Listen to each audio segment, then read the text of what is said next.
ಚಹದ ಸ್ವೀಟೇಸ್ಟ್ MDHP plus ನಿಂದಲೇ ಬರುತ್ತೆ. ಗಂಟು ಕಟ್ಟಿಕೋ ಲವಂಗ ಹಸಿರು ಏಲಕ್ಕಿಯಿಂದ ತುಂಬಿದ MDH ಟಿ ಪ್ಲಸ್ ಮಸಾಲೆ. MDH ದಮ್ ಆಲು ನಾಲ್ಕ ಮತ್ತು ಮಶ್ರೂಮ್ ಮಸಾಲೆ. MDH ನಿಂದ ಊಟ ಪ್ರತಿ ಸಲ ಸ್ವಾದಿಷ್ಟಕರ. MDH ಯಾವಾಗಲೂ ನಿಮ್ಗೆ ಹೊಸ ರುಚಿ ನೀಡಲು ಪ್ರತಿಬದ್ಧವಾಗಿದೆ. ಜಡ ಆಡಳಿತಕ್ಕೆ ಚಾಟಿ ಏಟು, ಕಂಗಾಲಾದ ಶ್ರೀ ಸಾಮಾನ್ಯನ ಬೆಂಗಾವಲು. ವ್ಯವಸ್ಥೆಯ ಓರೆ ಕೋರೆಗೆ ಹಿಡಿದ ಕನ್ನಡಿ, ಸಮಸ್ಯೆಗಳ ವಿರುದ್ಧ ಎದ್ದ ಜನದನಿ, ಇದು ನಿಮ್ಮ ದನಿ. ವೀಕ್ಷಕರೇ, ಸ್ವರ ಸಾಮ್ರಾಜ್ಞಿ ಎಸ್ ಜಾನಕಿ ಅವರ ಬಗ್ಗೆ ಗಣ್ಯರೆಲ್ಲ ತಮ್ಮ ಅಭಿಪ್ರಾಯಗಳನ್ನ ಇವತ್ತು ಹಂಚಿಕೊಂಡಿದ್ರು. ರಿಪಬ್ಲಿಕ್ ಕನ್ನಡ ಸಾಮಾನ್ಯ ಜನರಿಗೂ ಕೂಡ ಎಸ್ ಜಾನಕಿ ಅವರ ಬಗ್ಗೆ ಮಾತನಾಡಲು ಒಂದು ಅವಕಾಶವನ್ನ ಮಾಡಿಕೊಡ್ತಾ ಇದೆ. ಜಾನಕಮ್ಮ ಅವರ ಬಗ್ಗೆ ನಿಮ್ಮ ಅನಿಸಿಕೆ ಅಭಿಪ್ರಾಯಗಳನ್ನ ನಮ್ಮ ದೂರವಾಣಿ ನಂಬರ್ಗೆ ಕರೆ ಮಾಡಿ ತಿಳಿಸಬಹುದು. ಅದೇ ರೀತಿ ಎಕ್ಸ್ ಖಾತೆಯಲ್ಲೂ ಕೂಡ ನಿಮ್ಮ ಅಭಿಪ್ರಾಯಗಳನ್ನ ಹಂಚಿಕೊಳ್ಳಬಹುದು. ಇದಕ್ಕೂ ಮುಂಚೆ ಇವತ್ತಿನ ಹೆಡ್ಲೈನ್ಸ್ ಏನೇನಿದೆ ಅಂತ ನೋಡ್ಕೊಂಡು ನಂಬರ್ 1 ಇವತ್ತಿನ ಸ್ಟೋರಿ ಬಹಳ ಸ್ಯಾಡ್ ನ್ಯೂಸ್. ಗಾಯಕಿ ಎಸ್ ಜಾನಕಿ ಪಂಚಭೂತಗಳಲ್ಲಿ ಲೀನರಾಗಿದ್ದಾರೆ. ಮೊಮ್ಮಗಳು ಅಪ್ಸರರಿಂದ ಅಗ್ನಿಸ್ಪರ್ಶ. ಕಣಿಯನಗುಂಡಿ ಫಾರ್ಮ್ ಹೌಸ್ ನಲ್ಲಿ ವಿಧಿವಿಧಾನ. ಬಹಳ ಹೆಮ್ಮೆ ಅಂತ ಹೇಳಿದ್ರೆ ವೀಕ್ಷಕರೇ, ಆಂಧ್ರ ಪ್ರದೇಶದ ಗುಂಟೂರಿನಲ್ಲಿ ಅವರು ಹುಟ್ಟಿದ್ರು. ಆದರೆ ಮಣ್ಣಲ್ಲಿ ಮಣ್ಣಾಗಿದ್ದು ಹೆಮ್ಮೆಯ ಕರ್ನಾಟಕದಲ್ಲಿ 48,000 ಹಾಡನ್ನ ಹಾಡಿದ್ರು. 20 ಭಾಷೆಯಲ್ಲಿ ಹಾಡನ್ನ ಹಾಡಿದ್ರು. ಆದ್ರೆ ಅತಿ ಹೆಚ್ಚು ಹಾಡನ್ನ ಹಾಡಿರುವಂತದ್ದು ಕನ್ನಡದಲ್ಲಿ. ಅವರು ಅಂದ್ಕೊಂಡಾಗೆ ಅವರು ವಿಧಿವಶ ಆಗಿದ್ದು ಕೂಡ ಮೈಸೂರಿನಲ್ಲಿ. ಅದರ ಜೊತೆಗೆ ಅವರ ಇವತ್ತು ಅಂತಿಮ ಕ್ರಿಯೆ ಎಲ್ಲ ಆಗಿದ್ದು ಕೂಡ ಮೈಸೂರಿನಲ್ಲೇ. ಗಾನಕೋಗಿಲೆ ಎಸ್ ಜಾನಕಿಗೆ ಸರ್ಕಾರಿ ಗೌರವ ಕೂಡ ಸಲ್ಲಿಕೆಯಾಯಿತು. 3 ಸುತ್ತು ಕುಶಲತೋಪುವನ್ನು ಸಿಡಿಸಿ ಸರ್ಕಾರಿ ನಮನವನ್ನ ಸಲ್ಲಿಸಿದ್ದಾರೆ. ಉಸ್ತುವಾರಿ ಸಚಿವರಾದಂಥ ಯತೀಂದ್ರ ಸಿದ್ದರಾಮಯ್ಯ ಹಾಗೆ ಸಂಗೀತ ದಿಗ್ಗಜರಿಂದ ಅಂತಿಮ ವಿದಾಯ ಕೂಡ ಹೇಳಲಾಯಿತು. ಇದೆಲ್ಲ ಒಂದ್ ಕಡೆ ಆದ್ರೆ, ಪೊಲಿಟಿಕಲ್ ಸ್ಟೋರಿ ಬರೋದಾದ್ರೆ, ನೀರಿನ ವಿಚಾರದಲ್ಲಿ ನಿಲ್ಲದ ಪಾಲಿಟಿಕ್ಸ್. ಹರಿಯೋ ನೀರಿಗೂ ಕೂಡ ರಾಜಕೀಯ ಕಡಿವಾಣ. ರಾಜಕೀಯ ಅಂದ ತಕ್ಷಣ ಪ್ರತಿಯೊಂದು ವಿಚಾರ, ಈ ಅಭಿವೃದ್ಧಿ ಇರಲಿ ಮತ್ತೊಂದು ಮಗದೊಂದು, ಯಾವಾಗ ರಾಜಕೀಯ ಎನ್ನುವುದು ಆಡ್ ಆಗುತ್ತೋ ಆ ಸಂದರ್ಭದಲ್ಲಿ ಪ್ರತಿಯೊಂದಕ್ಕೂ ಕೂಡ ಕಡಿವಾಣ ಅನ್ನೋದು ಬಂದೇ ಬರುತ್ತೆ. ಹಾಗಾದ್ರೆ ಯೋಜನೆಗಳಿಗೆ ಇಲ್ವಾ? ಹಾಗಾದ್ರೆ ಗ್ರಹಣ ಮುಕ್ತ ಯೋಗ, ಅದ್ರ ಬಗ್ಗೆ ಮಾತನಾಡ್ತೀನಿ. ಇದರ ಜೊತೆಗೆ ಈ ಬಿಜೆಪಿಯಲ್ಲಿ ಅಡ್ಡ ಮತದಾನದ ಬಗ್ಗೆ ಯತ್ನಾಳ್ ಹೊಸ ಬಾಂಬ್ ಅನ್ನ ಸಿಡಿಸಿದ್ರು. ಯಾವ ರೀತಿ? ಕಾಂಗ್ರೆಸ್ನವರು ಹಣ ಕೊಡ್ತೀವಿ ಅಂತ ಹೇಳಿದ್ರು, ಆದ್ರೆ ರಾಜ್ಯಾಧ್ಯಕ್ಷನೇ ಹಾಕಿಸಿದ್ದಾಗಿ ಸುದ್ದಿ ಇದೆ ಅಂತ ಯತ್ನಾಳ್ ಆರೋಪ ಮಾಡ್ತಾ ಇದ್ದಾರೆ. ನೋಡ್ಬೇಕು ಅದ್ರ ಬಗ್ಗೆ ರಾಜ್ಯಾಧ್ಯಕ್ಷರು ಏನ್ ಕೌಂಟರ್ ಕೊಡ್ತಾರೆ ಅಂತ. ಅದರ ಜೊತೆ ಈ ಸರ್ಕಾರದ ವಿರುದ್ಧ ನಾಳೆ ಆಶಾ ಕಾರ್ಯಕರ್ತೆಯರಿಂದ ದೊಡ್ಡ ಮಟ್ಟದ ಪ್ರತಿಭಟನೆ. ವಿವಿಧ ಬೇಡಿಕೆಗಳ ಈಡೇರಿಕೆಗೆ ಧರಣಿಯನ್ನ ಮಾಡಲಾಗ್ತಾ ಇದೆ. ನಿರ್ದಿಷ್ಟ ಪ್ರಮಾಣದ ಪ್ರೋತ್ಸಾಹಧನ ನೀಡಲು ಆಗ್ರಹ. ಹಿಂದೆ ಸರ್ಕಾರ ಇದ್ದಾಗ ಕೂಡ ಅದೇ ಮಾತು ಕೇಳಿ ಬಂತು. ಈಗ ಮತ್ತೆ ಅದು ಮುನ್ನೆಲೆಗೆ ಬರ್ತಾ ಇದೆ. ಆದ್ರೆ ಎಲ್ಲೋ ಒಂದ್ ಕಡೆ ಅವರಿಗೂ ಇವರಿಗೂ ಪ್ರೋತ್ಸಾಹಧನ ವಿಚಾರಕ್ಕೆ ಸಂಬಂಧಪಟ್ಟಂತೆ ಸರ್ಕಾರ ಕಿವಿಗೊಡ್ತಾ ಇಲ್ವೇನೋ ಗೊತ್ತಿಲ್ಲ. ಆ ಸಂದರ್ಭದಲ್ಲಿ ಈಗ ದೊಡ್ಡ ಮಟ್ಟದ ಪ್ರತಿಭಟನೆಯ ಹಾದಿಯನ್ನು ಹಿಡಿದಿದ್ದಾರೆ ಆಶಾ ಕಾರ್ಯಕರ್ತರು. ಇದರ ಜೊತೆ ರಾಜ್ಯದಲ್ಲಿ OPS ಜಾರಿಗೆ ಸಿಎಂ DK ಶಿವಕುಮಾರ್ ಪ್ಲಾನ್ ಮಾಡಿಕೊಂಡಿದ್ದಾರೆ. Old pension scheme. ಹಾಗಾದ್ರೆ ಇದಕ್ಕೆ ಮುಖ್ಯಮಂತ್ರಿ ನಡಿಗೆ ನೌಕರರು ಫುಲ್ ಖುಷಿಯಾಗಿದ್ದಾರೆ. ಗ್ಯಾರಂಟಿ ಜೊತೆ ಮತ್ತೊಂದು ಆರ್ಥಿಕ ಹೊರೆಯ ಸವಾಲ್. ಯಾಕಂತ ಹೇಳಿದ್ರೆ, ಈ ಕಾಂಗ್ರೆಸ್ ಸರ್ಕಾರ ಬಂದಂತ ಸಂದರ್ಭದಲ್ಲಿ ನಾವು OPS ಅನ್ನ ಜಾರಿ ಮಾಡ್ತೀವಿ ಅಂತ ಹೇಳಿದ್ರು. ಆದ್ರೆ 3 ವರ್ಷ ಆಯ್ತು, ಜಾರಿ ಮಾಡಿಲ್ಲ. ಈಗ ಸಿಎಂ ಚೇಂಜ್ ಆಗಿದ್ದಾರೆ, DK ಶಿವಕುಮಾರ್ ಅವರು ಬಂದಿದ್ದಾರೆ, OPS ಜಾರಿ ಮಾಡ್ತೀನಿ ಅಂತ ಹೇಳಿದ್ದಾರೆ. ಈ ಸಂದರ್ಭದಲ್ಲಿ ನೌಕರರು ಕೂಡ ಬಹಳ ಖುಷಿ ಪಟ್ಟಿದ್ರು. ಕೈಕೊಟ್ಟ ಮುಂಗಾರು, ಕಂಗಾಲಾದ ರೈತರು. ಜುಲೈ 2ನೇ ವಾರ ಕೂಡ ರಾಜ್ಯದಲ್ಲಿ ಮಳೆ ಕೊರತೆ, ಬೇಸಿಗೆ ಕಳೆದ್ರೂ ಕೂಡ ಏರಿಕೆ ಆಗ್ತಾ ಇದೆ ಉಷ್ಣಾಂಶ. ವೀಕ್ಷಕರೇ, ಮುಂಚೆಲ್ಲ ಒಂದು ಕಾಲ ಇತ್ತು, ಜೂನ್ ಬಂದ ತಕ್ಷಣ ನಾವು ಮಳೆಗೆ ಕೊಡೆ ಹಿಡ್ಕೊಂಡು ಹೋಗ್ತಾ ಇದ್ವಿ. ಇವಾಗ ಚೇಂಜ್ ಆಗಿಬಿಟ್ಟಿದೆ. ಬಿಸಿಲಿಗೆ ಕೊಡೆ ಹಿಡ್ಕೊಂಡು ಹೋಗುವಂತ ಪರಿಸ್ಥಿತಿ ಎದುರಾಗಿದೆ. ಹಾಗಾದ್ರೆ ಇದಕ್ಕೆ ಏನ್ ಕಾರಣ? ಅದರ ಬಗ್ಗೆನೂ ಮಾತನಾಡ್ತೀನಿ. ಇದರ ಜೊತೆ ಕಾರವಾರದ ಬಂದರ್ನಲ್ಲಿ ಅವಘಡ ಸಂಭವಿಸಿದೆ. ಹಡಗಿನಲ್ಲಿ ಡಾಂಬರ್ ಪೈಪ್ಲೈನ್ ಸ್ಫೋಟಗೊಂಡಿದೆ. ಈ ಬೈತಕೋಲ್ನಲ್ಲಿ ನೀರು ಪಾಲಾದಂತಹ ಬಿಸಿ ಬಿಟುಮಿನ್ಗಳು. ಹಾಗಾದ್ರೆ ಅಲ್ಲಿನ ಪರಿಸ್ಥಿತಿ ಯಾವ ರೀತಿಯಾಗಿದೆ? ಅದರ ಬಗ್ಗೆ ವಿಶ್ಲೇಷಣೆ ಆದಂತ ವರದಿಯನ್ನ ಕೊಡ್ತೀನಿ. ಇದೆಲ್ಲದರ ನಡುವೆ ಈ ರಣಘೋರ ಸ್ವರೂಪಕ್ಕೆ ತಿರುಗಿರುವಂತ ಕೊಲ್ಲಿ ಕದನ. ಅಮೆರಿಕ ಇರಾನ್ ನಡುವೆ ದಾಳಿ ಪ್ರತಿದಾಳಿ. ಹಾರ್ಮೋಜ್ನ ಭಾರತೀಯ ಹಡಗಿನ ಮೇಲೆ ಅಟ್ಯಾಕ್ ಆಗಿದೆ. ಓರ್ವ ಮಿಸ್ಸಿಂಗ್ ಆಗಿದ್ದಾರೆ. ಸದ್ಯ ಅಲ್ಲಿ ಯಾವ ರೀತಿಯಾದಂತಹ ಕಾರ್ಯಾಚರಣೆ ನಡೆಸಲಾಗ್ತಾ ಇದೆ. ಜೊತೆಗೆ ಯಾವಾಗ ನೋಡಿದ್ರು ಇನ್ನೇನು ಸ್ಟಾಪ್ ಆಗ್ಬಿಡುತ್ತೆ, ಅದೆಲ್ಲ ಆಗ್ತಾ ಇದ್ದು ಖುಷಿ ಪಡೋ ಸಂದರ್ಭದಲ್ಲಿ ಮತ್ತೆ ಇನ್ನೇನು ಆಗ್ತಾ ಇದೆ. ಹಾಗಾದ್ರೆ ಇದಕ್ಕೆ ಕಾರಣ ಏನಂತ ಬೇಕಲ್ವಾ? ಕಾರಣದ ಬಗ್ಗೆ ನಾನು ಮಾಹಿತಿಯನ್ನು ಕೊಡ್ತೀನಿ. ಇದರ ಜೊತೆ ಶತಮಾನಗಳ ಪಾರಂಪರಿಕ ಕಟ್ಟಡದ ಮೂಲ ಸ್ವರೂಪಕ್ಕೆ ಧಕ್ಕೆ ಆಗ್ತಾ ಇದೆ. ಸಿಎಂ ಅಧಿಕೃತ ಗೃಹ ಕಚೇರಿಗಾಗಿ KK ಗೆಸ್ಟ್ ಹೌಸ್ ದುರಸ್ತಿ ಕಾರ್ಯ. ಉತ್ತರ ದಿಕ್ಕಿನಲ್ಲಿ ಸಂಪೂರ್ಣ ಬದಲಾವಣೆ. ಇಲ್ಲಿ ಪ್ರಶ್ನೆ ಮೂಡ್ತಾ ಇರುವಂತದ್ದು, ಸಾರ್ವಜನಿಕರು ಅದನ್ನೇ ಕೇಳ್ತಾ ಇರುವಂತದ್ದು ಏನಪ್ಪಾ ಅಂತ ಹೇಳಿದ್ರೆ, ಬಂದವರೆಲ್ಲ ಈಗ ಚೇಂಜ್ ಮಾಡ್ಕೊಂಡು ಹೋಗ್ತಾ ಇದ್ರೆ ಅದಕ್ಕೊಂದು ಪಾರಂಪರಿಕ ಕಟ್ಟಡ ಸ್ವರೂಪ ಅಂತ ಇರದೆ ಅಲ್ವಾ, ಅದು ಬದಲಾಗ್ತಾ ಹೋದ್ರೆ ಮತ್ತೇನ್ ಕಾಣೋಕ್ಕಾಗತ್ತೆ, ಬೇಕಾದ್ರೆ ನೀವು ಹೊಸ ಕಟ್ಕೊಳ್ಳಿ ಅಂತ. ಹಾಗಾದ್ರೆ ಇವತ್ತಿನ ಮೊದಲ ಸ್ಟೋರಿ ಏನು, ಬನ್ನಿ ನೋಡ್ಕೊಂಡ. ಮಾಧುರ್ಯ ಭರಿತ ಧ್ವನಿಯಿಂದಲೇ ಕೋಟ್ಯಾಂತರ ಕನ್ನಡಿಗರ ಹೃದಯದಲ್ಲಿ ಶಾಶ್ವತ ಸ್ಥಾನವನ್ನ ಗಿಟ್ಟಿಸಿಕೊಂಡಿರುವಂತ ದಕ್ಷಿಣ ಭಾರತದ ಗಾನ ಕೋಗಿಲೆ ಎಸ್ ಜಾನಕಿ ಇಂದು ಪಂಚಭೂತಗಳಲ್ಲಿ ಲೀನವಾಗಿದ್ದಾರೆ.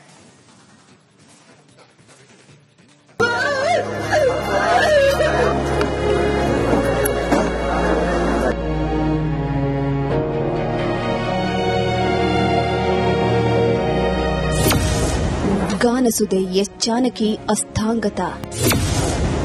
ಮೈಸೂರಿನಲ್ಲಿ ಜಾನಕಿ ಅಂತ್ಯಕ್ರಿಯೆ.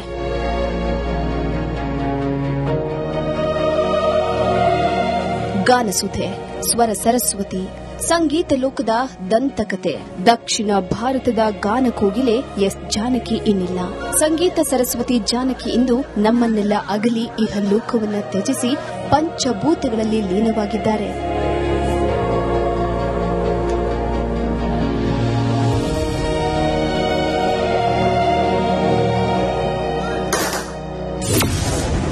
ಎಸ್ ಜಾನಕಿಗೆ ಮೊಮ್ಮಗಳಿಂದ ಅಗ್ನಿಸ್ಪರ್ಶ.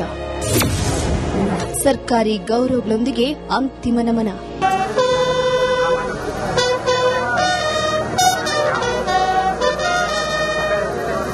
ವಯೋಸಹಜ ಕಾಯಿಲೆಯಿಂದ ಬಳಲುತ್ತಾ ಇದ್ದ ಎಸ್ ಜಾನಕಿ ಮೈಸೂರಿನ ಅಪೋಲೋ ಆಸ್ಪತ್ರೆಯಲ್ಲಿ ಕೊನೆಯುಸಿರನ್ನ ಎಳೆದಿದ್ದಾರೆ.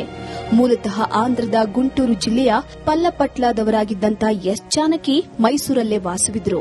ನಿನ್ನೆ ಮಧ್ಯಾಹ್ನ 1:50 ಸುಮಾರಿಗೆ ಆಸ್ಪತ್ರೆಗೆ ದಾಖಲಾಗಿದ್ದಂತಹ ಜಾನಕಿ ಸಂಜೆ 7:30 ಸುಮಾರಿಗೆ ಇಹಲೋಕವನ್ನ ತ್ಯಜಿಸಿದ್ರು. 2019 ಅಮ್ಮಗೆ ಮೈಸೂರು ಬಂದಾಗ ಹಿಪ್ ಫ್ರಾಕ್ಚರ್ ಆಗಿತ್ತು. ಅವಾಗ ನಾನೇ ಅವ್ರದ್ದು ಹಿಪ್ ರಿಪ್ಲೇಸ್ಮೆಂಟ್ ಮಾಡಿದ್ದೆ. ಸೊ ಅವಾಗಿಂದ ಅವ್ರ ಜೊತೆ ಫ್ಯಾಮಿಲಿ ಮೆಂಬರ್ ತರ ಇದೀವಿ. ಸೊ ಈಗಲೂ ರೀಸೆಂಟ್ಲಿ ಕೂಡ ಅವ್ರಿಗೆ ಸ್ವಲ್ಪ ಕಾಲದೆಲ್ಲ ಊತ ಎಲ್ಲ ಬಂದಿತ್ತು, ಟ್ರೀಟ್ಮೆಂಟ್ ಆಗಿತ್ತು. ಬಟ್ ಸ್ವಲ್ಪ ಇನ್ಫೆಕ್ಷನ್ ಜಾಸ್ತಿ ಆಗ್ಬಿಟ್ಟು ಈ ಸತಿ ಈ ತರ ತೊಂದರೆ ಆಗಿ ಅಪಘಾತ ಆಗಿದೆ. ಜಾನಕಿ ಅಮ್ಮ ಮೈಸೂರಿನಲ್ಲಿದ್ದಂತಹ ತಮ್ಮ ಪುತ್ರನನ್ನ ಕಳೆದುಕೊಂಡ ಬಳಿಕ ತಮ್ಮ ಕೊನೆಯ ದಿನಗಳನ್ನ ಮೈಸೂರಿನಲ್ಲಿ ಕಳೆಯೋದಕ್ಕೆ ಆಸೆ ಪಟ್ಟಿದ್ರು. ಅದರಂತೆ ಮೈಸೂರಿನಲ್ಲೇ ಕೊನೆ ಉಸಿರನ್ನ ಎಳೆದಿದ್ದಾರೆ. ಅದೇ ನಮ್ಮ ಮೈಸೂರಲ್ಲೇ ನನ್ನ ಮಗನ ಇಲ್ಲೇ ಹೋಗಿರೋದು, ನಾನು ಮೈಸೂರಲ್ಲೇ ಹೋಗ್ಬೇಕು ಅಂತ ಮಾಡಿದ್ವಿ. ಅವ್ರ ಮಗ ತೀರೋಗಿ ದಿವಸನೇ ಹೇಳ್ಬಿಟ್ರು, ನಾನು ಎಲ್ಲೂ ಹೋಗಲ್ಲ, ಇನ್ನು ನಾನು ಇದೇ ಮೈಸೂರಲ್ಲೇ ಇರ್ತೀನಿ, ನಾನು ನಿಮ್ ಬಿಟ್ಟು ಎಲ್ಲೂ ಹೋಗಲ್ಲ. ಮೈಸೂರು ಮಹಾರಾಜ ಕಾಲೇಜಿನಲ್ಲಿ ಜಾನಕಿಗೆ ಅಂತಿಮ ದರ್ಶನಕ್ಕೆ ವ್ಯವಸ್ಥೆಯನ್ನು ಮಾಡಲಾಗಿತ್ತು. ಸಂಗೀತ ಲೋಕದ ದಿಗ್ಗಜರು, ಚಿತ್ರರಂಗದ ಕಲಾವಿದರು ಹಾಗೂ ರಾಜಕೀಯ ಗಣ್ಯರು ಅಂತಿಮ ನಮನವನ್ನ ಸಲ್ಲಿಸಿದ್ರು. ಜಾನಕಮ್ಮ ಇಲ್ಲದೇ ಇದ್ರು ಅವರ ಧ್ವನಿ ಯಾವಾಗಲೂ ಜೀವಂತವಾಗಿರುತ್ತೆ. ಅವರ ಹಾಡುಗಳು, ಅವರ ನುಡಿಗಳು, ಅವರು ಮಾಡ್ತಿದ್ದ ಕಾನ್ಸರ್ಟ್ಗಳು, ಅಂದ್ರೆ ಪ್ರೋಗ್ರಾಮ್ಗಳೆಲ್ಲ ಮಾಡಬೇಕಾದ್ರೆ ಅವರು SPB ಅವ್ರ ಜೊತೆ ಆಗಲಿ, BB ಶ್ರೀನಿವಾಸ್ ಅವ್ರ ಜೊತೆ ಆಗಲಿ, ಅಥವಾ ಸುಶೀಲಮ್ಮ ಅವ್ರ ಜೊತೆಯಲ್ಲಾಗಲಿ, ವಾಣಿ ಜಯರಾಮ್ ಅವ್ರ ಜೊತೆಯಲ್ಲಾಗಲಿ ಅವ್ರ ಪ್ರೋಗ್ರಾಮ್ಗಳು ಕೊಟ್ಟಾಗ ಆ ಪ್ರೋಗ್ರಾಮ್ ಅಲ್ಲಿ ಅವ್ರು ನಡ್ಕೊಳ್ತಾ ಇದ್ದ ರೀತಿಯೆಲ್ಲನೂ ನಮ್ಗೆ ಅನ್ನಿಸ್ತಾ ಇದ್ದಿದ್ದು ಏನಪ್ಪಾ ಅಂತಂದ್ರೆ, ನಾವು ಎಷ್ಟು ಸೀರಿಯಸ್ ಆಗಿ ಅವನ್ನ ನೋಡ್ತಿದ್ರು, ಅವ್ರು ಅಷ್ಟೇ ವಿಟ್ಟಿಯಾಗಿದ್ರು, ಅಷ್ಟೇ ಖುಷಿಯಾಗಿ ಹಾಡ್ತಿದ್ರು.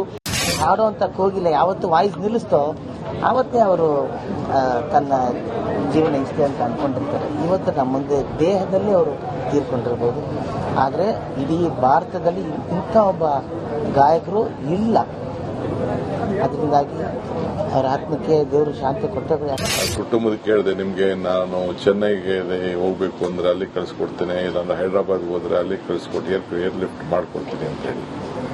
ಅವರಿಲ್ಲ, ನಮ್ಮ ಅಜ್ಜಿದು ಕೊನೆ ಆಸೆ ಮೈಸೂರಿನಲ್ಲೇ ಇರಬೇಕು ಅಂತೇಳಿ ಇಲ್ಲಿಗೆ ಬಂದ್ರು ಅವರು ಅಂತೇಳಿ. ನಾವು ಕೂಡ ಕರ್ನಾಟಕ ರಾಜ್ಯೋತ್ಸವ ಪ್ರಶಸ್ತಿಯನ್ನು ಕೂಡ ಕೊಟ್ಟು ಅವ್ರಿಗೆ ಗೌರವವನ್ನ ಸಲ್ಲಿಸಿದ್ದೇವೆ. ಮೈಸೂರಿನ HD ಕೋಟೆಯ ಕಣಿಯನಹುಂಡಿಯ ಫಾರ್ಮ್ ಹೌಸ್ನಲ್ಲಿ ತೆಲುಗು ಬ್ರಾಹ್ಮಣ ಸಂಪ್ರದಾಯದಂತೆ ಅಂತ್ಯಕ್ರಿಯೆ ನಡೆಸಲಾಯಿತು. ಮೊಮ್ಮಗಳು ಅಪ್ಸರಾ ಅಂತಿಮ ವಿಧಿವಿಧಾನವನ್ನು ನೆರವೇರಿಸಿದ್ರು. ಈ ವೇಳೆ ರಾಜ್ಯ ಸರ್ಕಾರದಿಂದ ಸಕಲ ಸರ್ಕಾರಿ ಗೌರವವನ್ನು ಸಲ್ಲಿಸಲಾಯಿತು.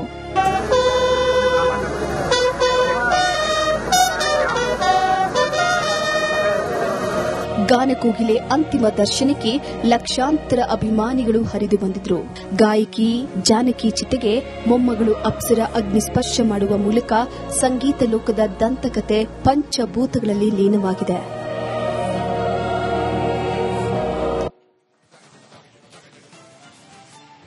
ವೀಕ್ಷಕರೇ, ಭಾರತೀಯ ಚಿತ್ರರಂಗದಲ್ಲಿ ಅಪರೂಪದ ಕಂಠ, ಸುಮಧುರ ಗಾಯನ ಮೂಲಕ ಹೆಸರಾಂತವನ್ನ ಗಳಿಸಿರುವಂತಹ ಇದೇ ಎಸ್ ಜಾನಕಿಯವರು ಕೋಟ್ಯಾಂತರ ಅಭಿಮಾನಿ ಬಳಗವನ್ನು ಹೊಂದಿದ್ದಾರೆ. ಬಹಳ ವಿಶೇಷ ಏನಪ್ಪಾ ಅಂತ ಹೇಳಿದ್ರೆ, ಆಂಧ್ರ ಪ್ರದೇಶದಲ್ಲಿ ಹುಟ್ಟಿರುವಂತದ್ದು, ಅದು ಕೂಡ ಕರ್ನಾಟಕದ ಮೈಸೂರು ಅಂದ್ರೆ ಅವರಿಗೆ ಪಂಚಪ್ರಾಣ. ನಾನು ಮಣ್ಣಾದ್ರೆ ಮೈಸೂರಿನಲ್ಲೇ ಮಣ್ಣಾಗ್ಬೇಕಂತ ಹೇಳಿದ್ರು. ಹಾಗಾದ್ರೆ ಆಂಧ್ರ ಟು ಕರ್ನಾಟಕ ಅವಿನಾಭಾವ ಸಂಬಂಧ ಮೈಸೂರಿಗೆ ಏನಿದು? ಬಹಳ ಇಂಟ್ರೆಸ್ಟಿಂಗ್ ವಿಚಾರ ಇದೆ, ಬನ್ನಿ ನೋಡ್ಕೊಂಡು.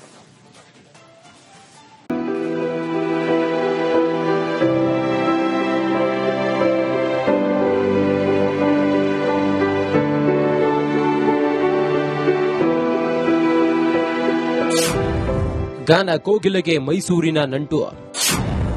ಮೈಸೂರು ಅಂದ್ರೆ ಜಾನಕಿಗೆ ಅಚ್ಚುಮೆಚ್ಚು.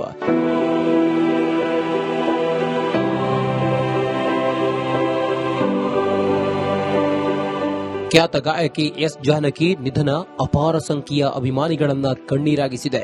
ಬರೋಬ್ಬರಿ 48,000ಕ್ಕೂ ಅಧಿಕ ಹಾಡುಗಳನ್ನು ಹಾಡಿ 20ಕ್ಕೂ ಅಧಿಕ ಭಾಷೆಗಳ ಹಾಡುಗಳಿಗೆ ಜೀವ ತುಂಬಿದ ಗಾಯಕಿಗೆ ಮೈಸೂರು ಅಂದ್ರೆ ಪಂಚಪ್ರಾಣ.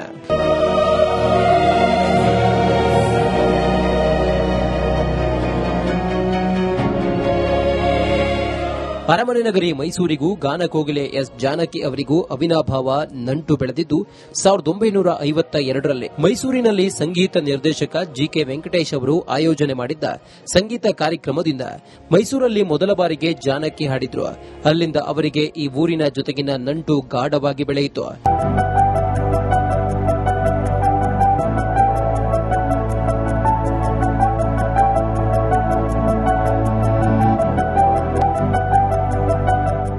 ಬಳಿಕ ಮೈಸೂರಿನ ಎನ್ಆರ್ ಮೊಹಲ್ಲಾದ ನವೀನ್ ಎಂಬ ಅಭಿಮಾನಿ ಒಮ್ಮೆ ಪ್ರೀತಿಯಿಂದ ಜಾನಕಮ್ಮರನ್ನ ತಮ್ಮ ಮನೆಗೆ ಆಹ್ವಾನಿಸಿದ್ರು.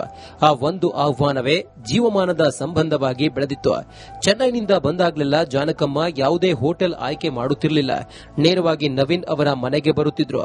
ಮನೆಯ ಸದಸ್ಯರಂತೆಗೆ ಬೆರೆತು ವಾರಗಳಲ್ಲ, ತಿಂಗಳುಗಟ್ಟಲೆ ಅಲ್ಲೇ ನೆಂಟರಂತೆ ವಾಸ ಮಾಡುತ್ತಿದ್ರು.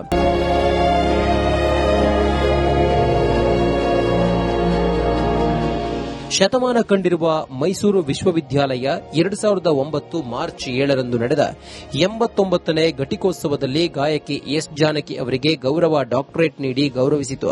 ಇದೇ ವೇಳೆ ಮಾತನಾಡಿದ್ದ ಜಾನಕಿ, ಮೈಸೂರು ನನಗೆ ಗೌರವ ಡಾಕ್ಟರೇಟ್ ಪ್ರದಾನ ಮಾಡಿದ್ದು ಅದು ನನ್ನ ಜೀವನದ ಅತ್ಯಂತ ವಿಶೇಷ ಕ್ಷಣಗಳಲ್ಲಿ ಒಂದಾಗಿದೆ. ಈ ಗೌರವವನ್ನು ನಾನು ಜೀವಮಾನವಿಡೀ ಸ್ಮರಿಸುತ್ತೇನೆ ಎಂದು ಹೇಳಿದರು.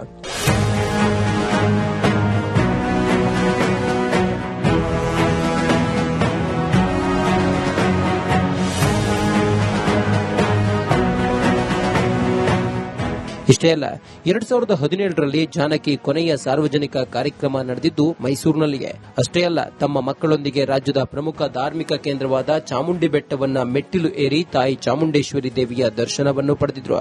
ಇಲ್ಲಿನ ಅರಮನೆ ಹಾಗೂ ಕೆಆರ್ಎಸ್ಗೂ ಭೇಟಿ ನೀಡಿ ಮೈಸೂರು ಅತ್ಯಂತ ಸುಂದರ ನಗರ ಎಂದು ಹೇಳಿದ್ರು. ಜಾನಕಮ್ಮನ್ನ ನಾನು 1975ನೇ ಇಸ್ವಿಯಿಂದ ಬಲ್ಲೆ. ರಾಜ್ಕುಮಾರ್ ಅವ್ರ ಜೊತೆ ನನ್ನ ಪ್ರಥಮ ಚಿತ್ರ ಪ್ರೇಮದ ಕಾಣಿಕೆಗೆ ನಾನು ಹೋಗಿದ್ದಾಗ ಈ ಹೊಸದಾಗಿ ಯಾವುದೇ ಗಾಯಕಿ ಹೊಸದಾಗಿ ಕಲಾವಿದೆ ಬಂದ್ರೆ ಜಾನಕಮ್ಮ ಅವರು ಹೊಸ ಕಲಾವಿದೆಯನ್ನ ಪರಿಚಯ ಮಾಡಿಕೊಡಿ ಅಂತ ಹೇಳೋರು. ಸಂಸ್ಕೃತಿಗೆ ಕೋಡು ಬರೆಸ್ಕೊಳ್ಳುವಂತ ಒಂದು ಸಂದರ್ಭದಲ್ಲಿ ನಾವಿದ್ದೀವಿ. ಮೈಸೂರು ಅಂದ್ರೆ ಒಂದು ಸಂಗೀತದ ಪರಂಪರೆ ಇರೋ ಒಂದು ಸ್ಥಾನ. ಕರುನಾಡು ಅಂದ್ರೆ ಹಾಡು ಮತ್ತು ಸಂಸ್ಕೃತಿಗೆ ಶ್ರೇಷ್ಠವಾದ ಜಾಗ. ಇಂಥ ರಾಜ್ಯಕ್ಕೆ ಒಂದು ಸಾಂಸ್ಕೃತಿಕ ಕೋಡು ಮೂಡಿಸಿಕೊಳ್ಳುವಂತ ಒಂದು ಸಂದರ್ಭ ನಮಗೆ ಒದಗಿ ಬಂದಿದೆ.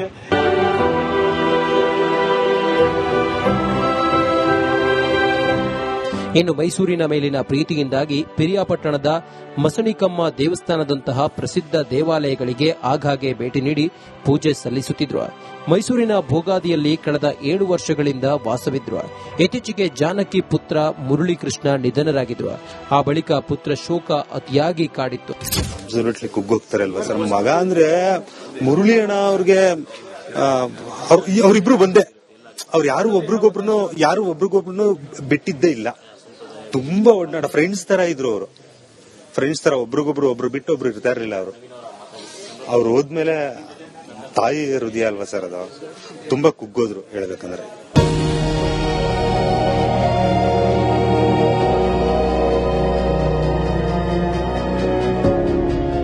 ನನಗೆ ಮೈಸೂರು ತುಂಬಾ ಇಷ್ಟ.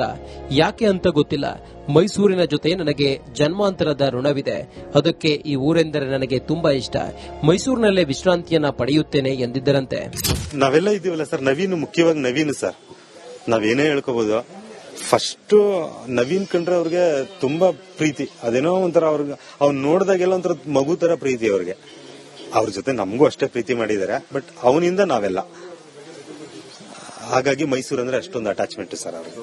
ಈಗ ಮೈಸೂರಿನಲ್ಲೇ ಅಂತ್ಯ ಸಂಸ್ಕಾರ ಮಾಡಿ ಅಂತಾನೂ ಕೂಡ ಹೇಳ್ಕೊಂಡಿದ್ದಾರೆ ನಿಮ್ಮ ಹತ್ರ. ಸರ್ ಹೌದು, ನಾನು ಮೈಸೂರಲ್ಲಿ ಆಕ್ಚುಲಿ ಲಾಸ್ಟ್ ಟೈಮ್ ಹೈದರಾಬಾದ್ಗೆ ಹೋದಾಗ ಅವ್ರಿಗೆ ಕಾಲೆಲ್ಲ ಸ್ವಲ್ಪ ಇನ್ನೂ ಇನ್ಫೆಕ್ಷನ್ ಆಗಿತ್ತು, ಒಂದು 3-4 ಮಂತ್ಸ್ ಬ್ಯಾಕ್. ಅಲ್ಲಿ ಸೀರಿಯಸ್ ಆದ್ರೂ ಕೂಡ ಅಲ್ಲಿ ಹಠ ಮಾಡಿ ಅವರು ಅಲ್ಲೆಲ್ಲೂ ಹಾಸ್ಪಿಟಲೈಸ್ ಆಗ್ದೇನೆ ಇಲ್ಲಿಗೆ ಬಂದ್ರು. ಹಠ ಮಾಡಿ, ಇಲ್ಲ ನಾನು ಮೈಸೂರಿಗೆ ಹೊರಟೋಗ್ತೀನಿ, ಅಲ್ಲೆಲ್ಲ ನನ್ನ ಮಕ್ಕಳೆಲ್ಲ ಇದಾರೆ, ನನ್ನೆಲ್ಲ ನೋಡ್ಕೊಂತಾರೆ, ಏನೇ ವ್ಯತ್ಯಾಸ ಆದ್ರೂ ಕೂಡ ನನಗೆ ಮೈಸೂರಲ್ಲೇ ನಾನು ಇರಬೇಕು ಅಂತ ಅನ್ಕೋತೀನಿ ಅಂತ ಹೇಳಿ ಮೈಸೂರಿಗೆ ಹಠ ಮಾಡ್ಕೊಂಡು ಬಂದು ರಿಕವರ್ ಆಗಿ ಚೆನ್ನಾಗಿದ್ರು ಸರ್. ಒಂದು 2-3 ಡೇಸ್ ಇಂದ ಅಮ್ಮ ಏನೋ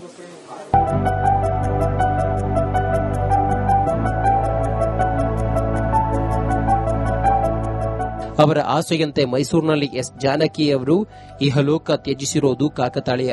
ಮತ್ತೊಂದು ಅಚ್ಚರಿ ವಿಚಾರ ಅಂದ್ರೆ, ವರ್ಷಗಟ್ಟಲೆ ನವೀನ್ ಮನೆಯಲ್ಲಿ ಇರುತ್ತಿದ್ದ ಎಸ್ ಜಾನಕಿ ಅವರು ಇದೇ ನವೀನ್ ಅವರ ತೋಟದಲ್ಲಿ ಜಾನಕಮ್ಮನ ಅಂತ್ಯಕ್ರಿಯೆ ನಡೆದಿದೆ.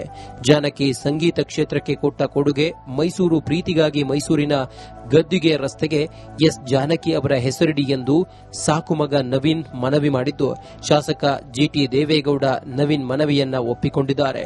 ಹೀಗೆ ಯಾವ ಋಣಾನುಬಂಧವೋ ಗೊತ್ತಿಲ್ಲ. ಜಾನಕಿ ಮೈಸೂರಿನಲ್ಲಿಯೇ ಪಂಚಭೂತಗಳಲ್ಲಿ ಲೀನರಾಗಿದ್ದಾರೆ. ಆದರೆ ಗಾನ ಕೋಗಿಲೆ ಇನ್ನು ನೆನಪು ಮಾತ್ರ.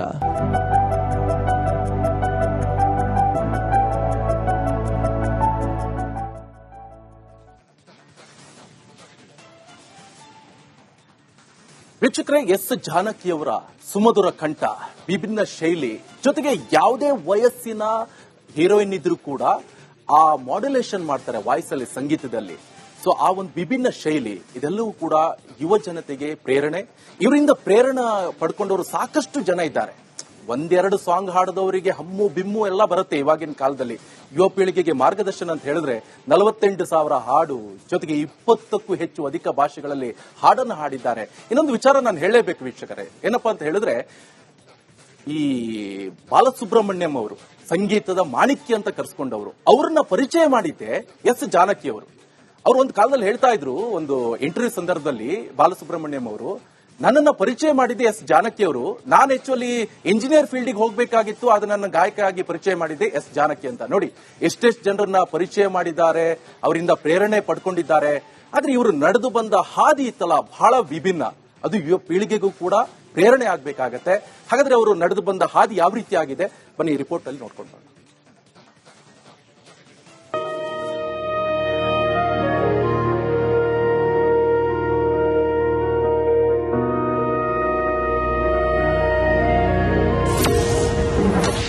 ಗಾನ ಸರಸ್ವತಿ ಎಸ್ ಜಾನಕಿ ಅಸ್ತಂಗತ, ಕಣ್ಮರೆಯಾದ ಸಂಗೀತ ಲೋಕದ ದಂತಕತೆ. ಕನ್ನಡ ಚಿತ್ರರಂಗದ ಇತಿಹಾಸದಲ್ಲಿ ಬಣ್ಣಿಸಲಾಗದ ಒಂದು ಅತಿ ಅದ್ಭುತ ಗಾಯನ ಪರಂಪರೆ ಸ್ತಬ್ಧವಾಗಿದೆ. ದಕ್ಷಿಣ ಭಾರತದ ಸಾಂಸ್ಕೃತಿಕ ಲೋಕದ ಗಾಯನ ಕೋಗಿಲೆ ಎಂದೇ ಪ್ರಸಿದ್ಧರಾಗಿದ್ದ ಖ್ಯಾತ ಹಿರಿಯ ಹಿನ್ನೆಲೆ ಗಾಯಕಿ ಎಸ್ ಜಾನಕಿ ಅಮ್ಮ ತಮ್ಮ 88ನೇ ವಯಸ್ಸಿನಲ್ಲಿ ಕೊನೆಯುಸಿರೆಳೆದಿದ್ದಾರೆ. ಈ ಆಘಾತಕಾರಿ ಸುದ್ದಿಯಿಂದಾಗಿ ಇಡೀ ಭಾರತೀಯ ಚಿತ್ರರಂಗವೇ ಹಾಗೂ ಕೋಟ್ಯಾಂತರ ಕನ್ನಡಿಗರು ತೀವ್ರ ದುಃಖ ಸಾಗರದಲ್ಲಿ ಮುಳುಗಿದ್ದಾರೆ.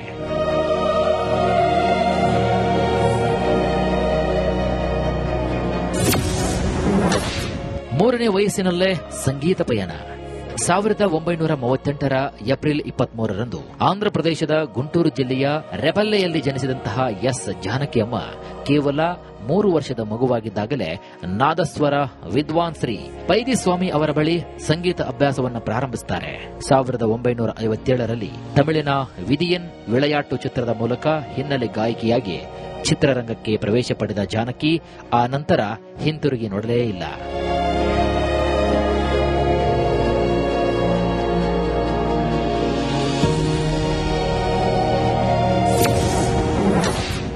ಕ್ಕೂ ಹೆಚ್ಚು ಭಾಷೆ, 48,000 ಹಾಡು, ಎಸ್ ಜಾನಕಿ ತಮ್ಮ ಸುದೀರ್ಘ ವೃತ್ತಿ ಜೀವನದಲ್ಲಿ ಕನ್ನಡ, ತೆಲುಗು, ತಮಿಳು, ಮಲಯಾಳಂ ಹಾಗೂ ಹಿಂದಿ ಸೇರಿದಂತೆ ಭಾರತದ 20ಕ್ಕೂ ಹೆಚ್ಚು ಭಾಷೆಗಳಲ್ಲಿ ಬರೋಬ್ಬರಿ 48,000ಕ್ಕೂ ಅಧಿಕ ಗೀತೆಗಳನ್ನು ಹಾಡಿ ಭಾರತೀಯ ಸಂಗೀತ ಲೋಕದ ಸಾಮ್ರಾಜ್ಞಿಯಾಗಿದ್ದರು.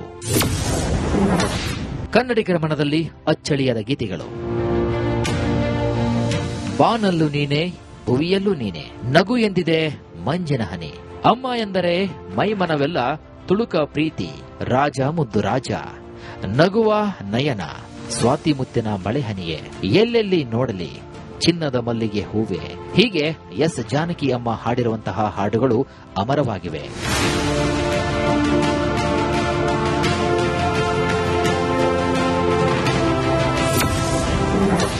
ಡಾಕ್ಟರ್ ರಾಜ್ಕುಮಾರ್ ಜೊತೆ ಮ್ಯೂಸಿಕಲ್ ಜರ್ನಿ. ಕನ್ನಡ ಚಿತ್ರರಂಗ ಕಂಡ ಅತ್ಯಂತ ಅಪರೂಪದ ಬಾಂಧವ್ಯ ಅಂದ್ರೆ ಅದು ನಟ ಸಾರ್ವಭೌಮ ಡಾಕ್ಟರ್ ರಾಜ್ಕುಮಾರ್ ಮತ್ತು ಎಸ್ ಜಾನಕಿ ಅವರದಾಗಿತ್ತು. ರಾಜ್ ಜಾನಕಿ ಮಾಂತ್ರಿಕ ಜರ್ನಿ ಆರಂಭವಾಗಿದ್ದು 1959ರ ಮಹಿಷಾಸುರ ಮರ್ದಿನಿ ಚಿತ್ರದ ಮೂಲಕ. ಅಂದು ಕೇವಲ 19 ವರ್ಷದ ಚಿಗುರು ಹರೆಯದ ಜಾನಕಿ ಹಾಗೂ 29 ವರ್ಷದ ಯುವ ನಟ ಡಾಕ್ಟರ್ ರಾಜ್ಕುಮಾರ್ ಜೊತೆಯಾಗಿ ಹಾಡಿದಾಗ ಗಂಧದ ಗುಡಿಯಲ್ಲಿ ಹೊಸ ಇತಿಹಾಸವ ಸೃಷ್ಟಿಯಾಗುತ್ತೆ ಅಂತ ಯಾರು ಕೂಡ ಊಹೆ ಮಾಡಿರಲಿಲ್ಲ. ಅಲ್ಲಿಂದ ಆರಂಭವಾದ ಈ ಜೋಡಿಯ ಜರ್ನಿ ದಶಕಗಳ ಕಾಲ ಕನ್ನಡಿಗರನ್ನ ತನ್ನ ಗಾನ ಮಾಧುರ್ಯದಿಂದ ತಣಿಸಿತು. ಪದ್ಮಭೂಷಣ ತಿರಸ್ಕರಿಸಿದ್ದ ಜಾನಕಿ. ಭಾರತದ ಖ್ಯಾತ ಹಿನ್ನೆಲೆ ಗಾಯಕಿ ಎಸ್ ಜಾನಕಿ ಅವರಿಗೆ 2013ರಲ್ಲಿ ಭಾರತ ಸರ್ಕಾರವು ಪದ್ಮಭೂಷಣ ಪ್ರಶಸ್ತಿಯನ್ನ ಘೋಷಣೆ ಮಾಡಿತ್ತು. ಆದರೆ ಈ ಗೌರವ ತಮ್ಮ ಸುದೀರ್ಘ 5.5 ದಶಕಗಳ ವೃತ್ತಿ ಜೀವನಕ್ಕೆ ತಡವಾಗಿ ಬಂದಿದೆ. ದಕ್ಷಿಣ ಭಾರತದ ಕಲಾವಿದರಿಗೆ ಸೂಕ್ತ ಮನ್ನಣೆ ಸಿಗುತ್ತಿಲ್ಲ ಅಂತ ಅಸಮಾಧಾನವನ್ನ ವ್ಯಕ್ತಪಡಿಸಿ ಎಸ್ ಜಾನಕಿ ಅವರು ಪ್ರಶಸ್ತಿಯನ್ನ ಸ್ವೀಕಾರ ಮಾಡದೆ ತಿರಸ್ಕರಿಸುತ್ತಾರೆ. ರಾಜ್ಯೋತ್ಸವ ಪ್ರಶಸ್ತಿಗೆ ಮನಸೋತ ಗಾಯಕಿ. 4 ರಾಷ್ಟ್ರ ಪ್ರಶಸ್ತಿಗಳು, ಸುಮಾರು 30 ರಾಜ್ಯ ಪ್ರಶಸ್ತಿ ಎಸ್ ಜಾನಕಿಗೆ ಹರಿಸಿ ಬಂದಿವೆ. 2013ರಲ್ಲಿ ಭಾರತ ಸರ್ಕಾರವು ನೀಡಿದ್ದ ಪದ್ಮಭೂಷಣ ಪ್ರಶಸ್ತಿ ತಿರಸ್ಕರಿಸಿದ ಜಾನಕಿ ಕರ್ನಾಟಕ ರಾಜ್ಯ ಸರ್ಕಾರ 2014ರಲ್ಲಿ ರಾಜ್ಯೋತ್ಸವ ಪ್ರಶಸ್ತಿಯನ್ನ ನೀಡಿ ಸನ್ಮಾನಿಸಿತು. ಈ ಪ್ರಶಸ್ತಿಯನ್ನ ಎಸ್ ಜಾನಕಿ ಅತ್ಯಂತ ತುಂಬು ಹೃದಯದಿಂದ ಸ್ವೀಕರಿಸುತ್ತಾರೆ. ಬಹಳ ಸ್ವಾಭಿಮಾನಿ ಹೆಣ್ಮಗಳು. ಆಕೆಗೆ ಯಾವ್ದು ಬೇಕು, ಯಾವ್ದು ಬೇಡ, ಯಾವುದನ್ನ ಗೌರವಿಸಬೇಕು, ಯಾವುದನ್ನ ಸನ್ಮಾನಿಸಬೇಕು, ಯಾವುದನ್ನ ವಿರೋಧಿಸಬೇಕು, ಅವರಲ್ಲಿದ್ದಂತಹ ಆ ಗಟ್ಟಿ ಸ್ವಭಾವ ಇದೆಯಲ್ಲ, ಅವ್ರಿಗೆ ಯಾವುದೇ ಕಾರಣಕ್ಕೂ ದಕ್ಷಿಣದ ಕಲಾವಿದರಿಗೆ ಅವಮಾನ ಆಗುವಂತ ಸಂಗತಿಗಳ ಬಂದ ಸೆಟದು ನಿಲ್ತಾ ಇದ್ರು ಅನ್ನುವಂಥದ್ದು. ಮಾಧುರ್ಯ ಭರಿತ ಧ್ವನಿಯಿಂದಲೇ ಕೋಟ್ಯಾಂತರ ಕನ್ನಡಿಗರ ಹೃದಯದಲ್ಲಿ ಶಾಶ್ವತ ಸ್ಥಾನವನ್ನ ಗಿಟ್ಟಿಸಿಕೊಂಡಿದ್ದ ದಕ್ಷಿಣ ಭಾರತದ ಗಾನ ಕೋಗಿಲೆ ದಂತಕತೆ ಎಸ್ ಜಾನಕಿ ಇನ್ನಿಲ್ಲ. ಸ್ವರ ಮಾಂತ್ರಕಿ ಜಾನಕಿ ಸಂಗೀತ ಸಾಮ್ರಾಜ್ಯದ ಒಂದು ಸುವರ್ಣ ಯುಗವೇ ಇದೀಗ ಅಂತ್ಯವಾಗಿದೆ.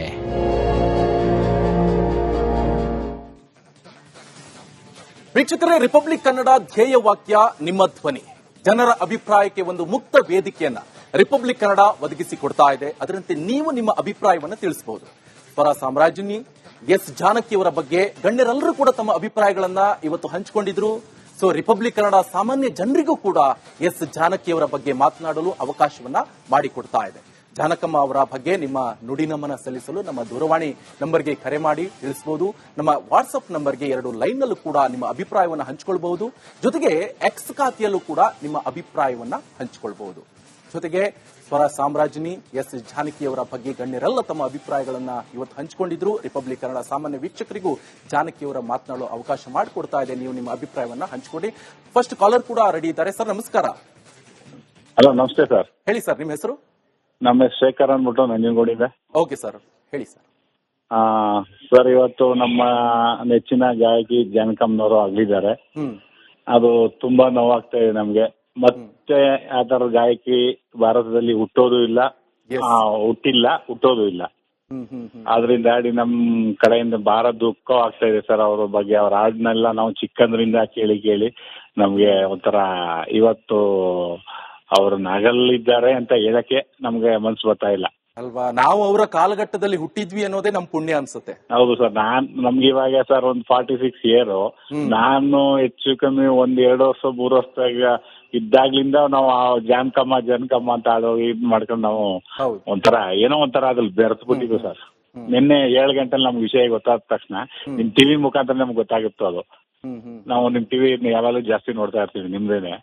ಆದ್ರಿಂದ ನಮ್ಗೆ ಮನ್ಸಲ್ಲಿ ಬಹಳ ಇದಾಯ್ತು. ಆದ್ರೂ ಇವತ್ತು ಅಂತಿಮ ದರ್ಶನಕ್ಕೆ ಬರ್ಬೇಕು ಅಂತ ಮಾಡಿದ್ವಿ ಸರ್. ಏನೋ ಎಲ್ಲ ಹೊರಗಡೆ ಹೊಂಟೋಗ್ಬಿಟ್ಟು ಬರಕ್ ಆಗ್ಲಿಲ್ಲ ಮೈಸೂರಿಗೆ. ನಾವು ನಂಜನಗೂಡಲ್ಲಿ ಇದ್ರೂ ಬರಕ್ ಆಗ್ಲಿಲ್ಲ ಅವ್ರನ್ನ ನೋಡಕ್ಕೆ. ಅದಕ್ಕೋಸ್ಕರ ಬಹಳ ತುಂಬಾ ಫೀಲಿಂಗ್ ಆಗ್ತಾ ಇದೆ. ಆದ್ರೆ ನಾವು ಅವ್ರನ್ನ ಇನ್ನೂ ಸತ್ತೋಗಿದ್ದಾರೆ ಅಥವಾ ಮರಣ ಹೊಂದಿದ್ದಾರೆ ಅಂತ ಅನ್ಸುತ್ತಾನೆ ಇಲ್ಲ ಮನ್ಸಲ್ಲಿ. ಅದು ಫೀಲಿಂಗ್ ಆಗಿದೆ ಸರ್. ಯಾವ್ದಾದ್ರು ಅವ್ರಿಗೆ ದೊಡ್ಡ ಪ್ರಶಸ್ತಿ ಅಂತಿದ್ರೆ ಒಂದು ಭಾರತ ರತ್ನ ಕೊಡ್ಲಿ ಅಂತ ನಮ್ಮ ಆರೈಕೆ. ಎಸ್ ಖಂಡಿತ ಕೂಡ ಆಗ್ಲಿ, ಮರಣೋತ್ತರ ಭಾರತ ರತ್ನ ಸಿಗುವಂತಾಗ್ಲಿ ನಿಮ್ಮ ಆಶಯದಂತೆ. Thank you so much Shekhar ಅವರೇ, ರಿಪಬ್ಲಿಕ್ ಜೊತೆ ಮಾತನಾಡೋದಕ್ಕೆ. ಇನ್ನೊಬ್ರು ಕಾಲರ್ ರೆಡಿ ಇದ್ದಾರೆ, ಶ್ರೀರಾಮ್ ಅವರು ಶಿರದಿಂದ. ಸರ್ ನಮಸ್ಕಾರ. ನಮಸ್ತೆ ಸರ್, ಶ್ರೀರಾಮ್ ಶಿರಾದಿಂದ ಸರ್. ಹಾ ಸರ್, ನಿನ್ನೆ ಈ ಸಾವಿನ ಸುದ್ದಿ ಕೇಳಿ ನಮಗಂತ ಬೇಸರ ಆಗ್ಬಿಡುತ್ತೆ ಸರ್. ಯಾಕೆಂದ್ರೆ ನಾವು ಮೊದಲು ಇನ್ನು ಟಿವಿ ಮಾಧ್ಯಮ ಬಂದಿರಲಿಲ್ಲ, ರೇಡಿಯೋಗಳಲ್ಲಿ ಹಾಡುಗಳು ಬರ್ತಾ ಇದ್ವು. ಅಂದ್ರೆ ಇವರು ಎಸ್ ಪಿ ಬಾಲಸುಬ್ರಹ್ಮಣ್ಯಂ ಜೊತೆ ರಾಜ್ಕುಮಾರ್ ಜೊತೆ ಎಲ್ಲ ಆಡ್ತಿದ್ದ ಹಾಡುಗಳನ್ನ ನಾವು ಪತ್ರದ ಮೂಲಕ ಬರೆದು ಇಂತ ಹಾಡು ಹಾಕ್ರಿ ಅಂತ ಕೇಳ್ತಾ ಇದ್ವಿ. ಯಾಕೆಂದ್ರೆ ಇವ್ರ ಹಾಡುಗಳು ಕೇಳೋ ಇಷ್ಟಕ್ಕೋಸ್ಕರ ಪಾಪ ರೇಡಿಯೋದಲ್ಲಿ ನಮ್ಮ ಹಾಡುಗಳನ್ನ ನಮ್ಮ ಹೆಸರು ಹೇಳಿ ಹಾಡು ಹಾಕ್ತಿದ್ರು ಅವರು. ಟಿವಿ ಮಾಧ್ಯಮದ ಮೂಲಕ ಇವರು ನಾವು ಸರ್. ಈಗ ಒಂದು ಏನಪ್ಪಾ ಅಂದ್ರೆ ಇವ್ರಿಗೆ ಎಲ್ಲೇ ಆಂಧ್ರದಲ್ಲಿ ಹುಟ್ಟಿದ್ರು ಕೂಡ ಕರ್ನಾಟಕದ ಮೇಲೆ ಪ್ರೀತಿ ಇದ್ದು ಮೈಸೂರಿನಲ್ಲಿ ಇಲ್ಲಿವರೆಗೂ ಜೀವನದಲ್ಲಿ ಇದ್ರು. ಈಗ ಮೈಸೂರು ತಪ್ಪಿ ಬೆಂಗಳೂರು ಎರಡರಲ್ಲೂ ಕೂಡ ಒಂದೊಂದು ಸರ್ಕಲ್ ತಪ್ಪಿರೋ ಒಂದೊಂದು ರಸ್ತೆಗಳಿಗೆ ಇವ್ರ ಹೆಸರಿಡಬೇಕು. ಮತ್ತು ಕರ್ನಾಟಕ ಸರ್ಕಾರ ಇವರಿಗೆ ಕರ್ನಾಟಕ ರತ್ನ ಪ್ರಶಸ್ತಿನೂ ಕೊಡಬೇಕು. ಮತ್ತು ಇನ್ನೊಂದೇನಪ್ಪಾ ಅಂದ್ರೆ ಇವ್ರ ಹೆಸರು ಮೇಲೆ ಒಂದು ಪ್ರಶಸ್ತಿ ಹೊಸದಾಗಿ ಮಾಡ್ಬೇಕು ಸರ್.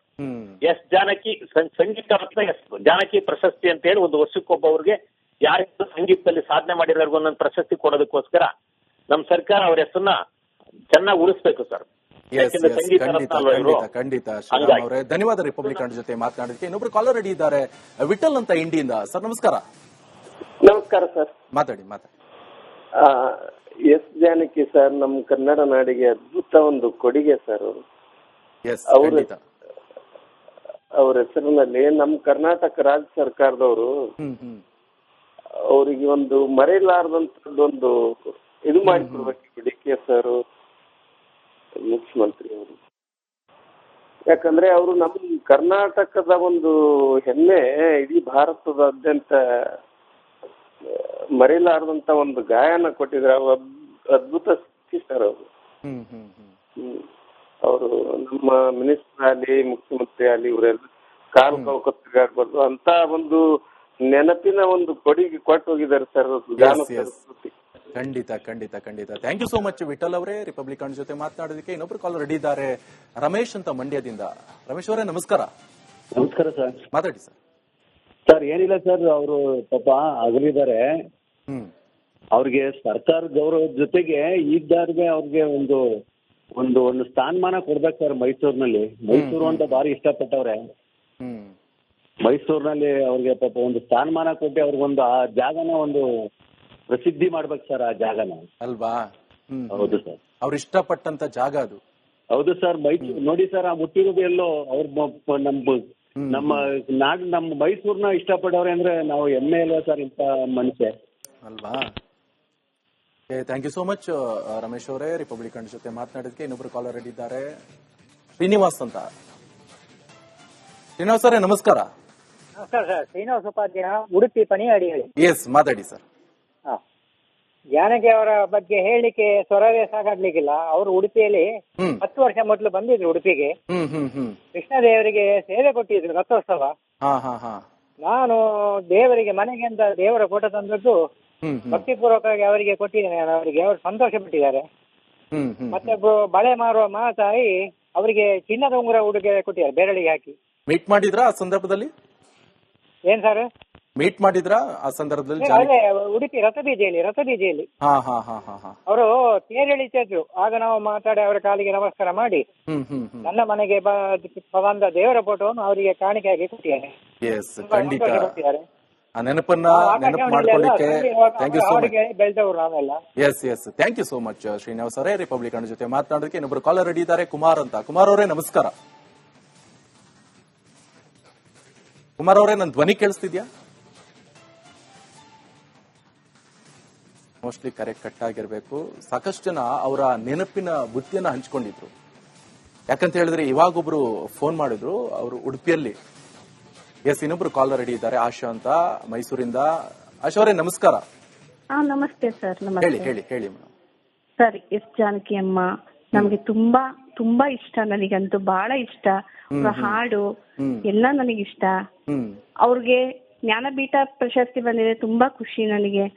ಮೈಸೂರಲ್ಲೇ ಇದ್ದು ನಿಮ್ಗೆ ಅವರ ಹಾಡು ಯಾವ್ದು ಇಷ್ಟ? ನಿಮ್ಗೆ ತುಂಬಾ ಇಷ್ಟ ಅವ್ರ ಪ್ರತಿಯೊಂದು ಹಾಡು ನಮಗಿಷ್ಟ ಸರ್. ಯಾವ್ದು ನೀವು ಮೆಲಕ್ ಹಾಕ್ತೀರಾ? ಇನ್ ಕೇಸ್ ಏನಾದ್ರು ಒಂದ್ 2 ಲೈನ್ ಹೇಳೋದಾದ್ರೆ ಯಾವ್ದು ಹೇಳ್ತೀರಾ ಇವಾಗ? ನಾನು ಹೇಳೋದಾದ್ರೆ ಒಂದು ಸಣ್ಣದಿ ಹಪ್ಪಣ್ಣ ಸಾಂಗ್ ಸರ್. ಎಸ್, ಆ ಮುಖಾಂತರ ಒಂದು ನುಡಿ ನಮನವನ್ನ ಸಲ್ಲಿಸಬಹುದಾ? ಓ ಖಂಡಿತ ಸರ್. ಎಸ್, ಹೇಳಿ. ಕರೆದರು ಕೇಳದೆ ಸುಂದರ ನೀಕೆ ನನ್ನಲ್ಲಿ ಈ ಮೌನ, ಕರೆದರು ಕೇಳದೆ. Thank you sir. Okay, thank you so much Asha ಅವರೇ. ಹೇಳಿ, ಮಾತಾಡಿ. ಮೈಸೂರಿಂದ ನಾನು ಕಾಲ್ ಮಾಡ್ತಾ ಇದ್ದೀನಿ. ಅವ್ರ ಬಗ್ಗೆ ನಾನು ಮಾತಾಡ್ತಾ ಇದ್ದೀನಿ, ತುಂಬಾ ಖುಷಿ ಆಗ್ತಾ ಇದೆ. ಬಟ್ ನಾನು ಇಲ್ಲೇ ಇದ್ದವ್ರು ನೋಡಕ್ ಆಗ್ಲಿಲ್ಲ, ಅದೊಂದು ಬೇಜಾರಿದೆ. ಹಾಗಾಗಿ ಎಸ್, ಖಂಡಿತ. Thank you so much Asha ಅವರೇ, ರಿಪಬ್ಲಿಕ್ ಕನ್ನಡ ಜೊತೆ ಮಾತನಾಡೋದಕ್ಕೆ. ಇನ್ನೊಬ್ರು ಕಾಲ್ ರೆಡಿ ಇದ್ದಾರೆ, ಈರಯ್ಯ ಅವರೇ. ನಮಸ್ಕಾರ ಈರಯ್ಯ ಅವರೇ. ಸರ್ ನಮಸ್ಕಾರ. ಮಾತಾಡಿ ಸರ್. ಸರ್ ಎಸ್ ಅವರು ಹುಟ್ಟಿದ್ದು ಬೇರೆ ಕಡೆ ಆದ್ರೂ ಕೂಡ ಎಸ್ ಕನ್ನಡದ ಮೇಲೆ ಅಪಾರ ಪ್ರೀತಿ, ಮೈಸೂರಿನ ಮೇಲೆ ಪ್ರೀತಿ, ಮೈಸೂರನ್ನ ಆಯ್ಕೆ ಮಾಡಿಕೊಂಡಿರ್ತಕ್ಕಂಥ ನಮ್ಮೆಲ್ಲ ಕನ್ನಡಿಗರ ಅಭಿಮಾನ ಮತ್ತು ಹೆಮ್ಮೆ ಸರ್. ಹೀಗಾಗಿ ನಮ್ಮ ಕನ್ನಡಿಗರ ಹೃದಯ ಶಾಂತಿ ಇಡೀ ಭಾರತಕ್ಕೆ ಪರಿಚಯ ಮಾಡಿಸಿದ್ರು ನನ್ನ ಅಭಿಮಾನ ಬಗ್ಗೆ. ನಿಜವಾಗ್ಲೂ ಕೂಡ ತಾವು ಈ ಮೂಲಕ ಸಾಮಾನ್ಯರಿಗೂ ಕೂಡ ಒಂದು ಅವಕಾಶ ಕೊಟ್ಟಿದ್ರು, ಇದು ಕೂಡ ಸಂತೋಷ. ಸಾಮಾನ್ಯರಾಗಿ ಬಿಟ್ಟು ಅಸಾಮಾನ್ಯರಾಗಿ ಬೆಳೆದಿರ್ತಕ್ಕಂಥ ಜಾನಕಮ್ಮನವರನ್ನ ಕನ್ನಡ ತುಂಬಾ ಪ್ರೀತಿಸಿದೆ ಅಂತಕ್ಕಂಥದ್ದು ಈ ಮೂಲಕ. Okay, thank you so much Veerayya ಅವರೇ, ರಿಪಬ್ಲಿಕ್ ಕನ್ನಡ ಜೊತೆ ಮಾತನಾಡೋದಕ್ಕೆ. ಇನ್ನೊಬ್ರು ಕಾಲರ್ ರೆಡಿ ಇದ್ದಾರೆ, ಗೋಪಾಲ ಕೃಷ್ಣ ಅಂತ. ಸರ್ ನಮಸ್ಕಾರ.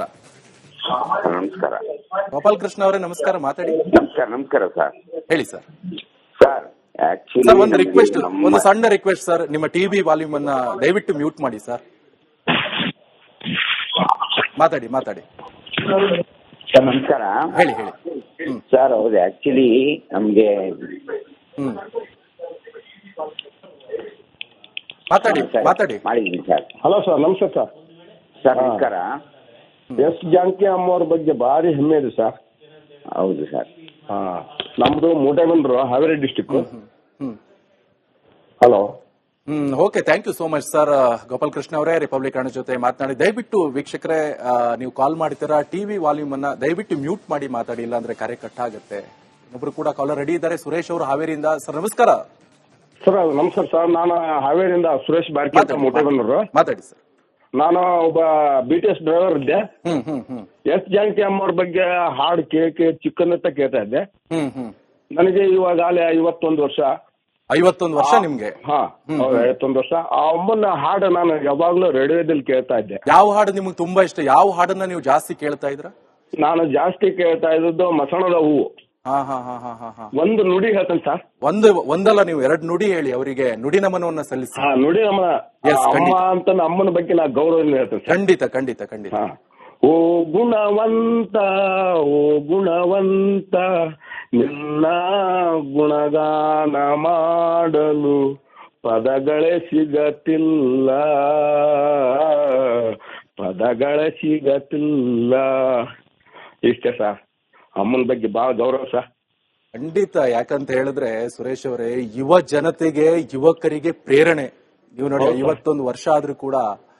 Okay, thank you so much Suresh ಅವರೇ. ಇನ್ನೊಬ್ರು ಆನಂದ್ ಅವರು ಇದ್ದಾರೆ, ಬೆಂಗಳೂರಿಂದ ಕಾಲರ್ ರೆಡಿ ಇದ್ದಾರೆ. ಆನಂದ್ ಅವರೇ ನಮಸ್ಕಾರ. ನಮಸ್ಕಾರ. ಮಾತಾಡಿ.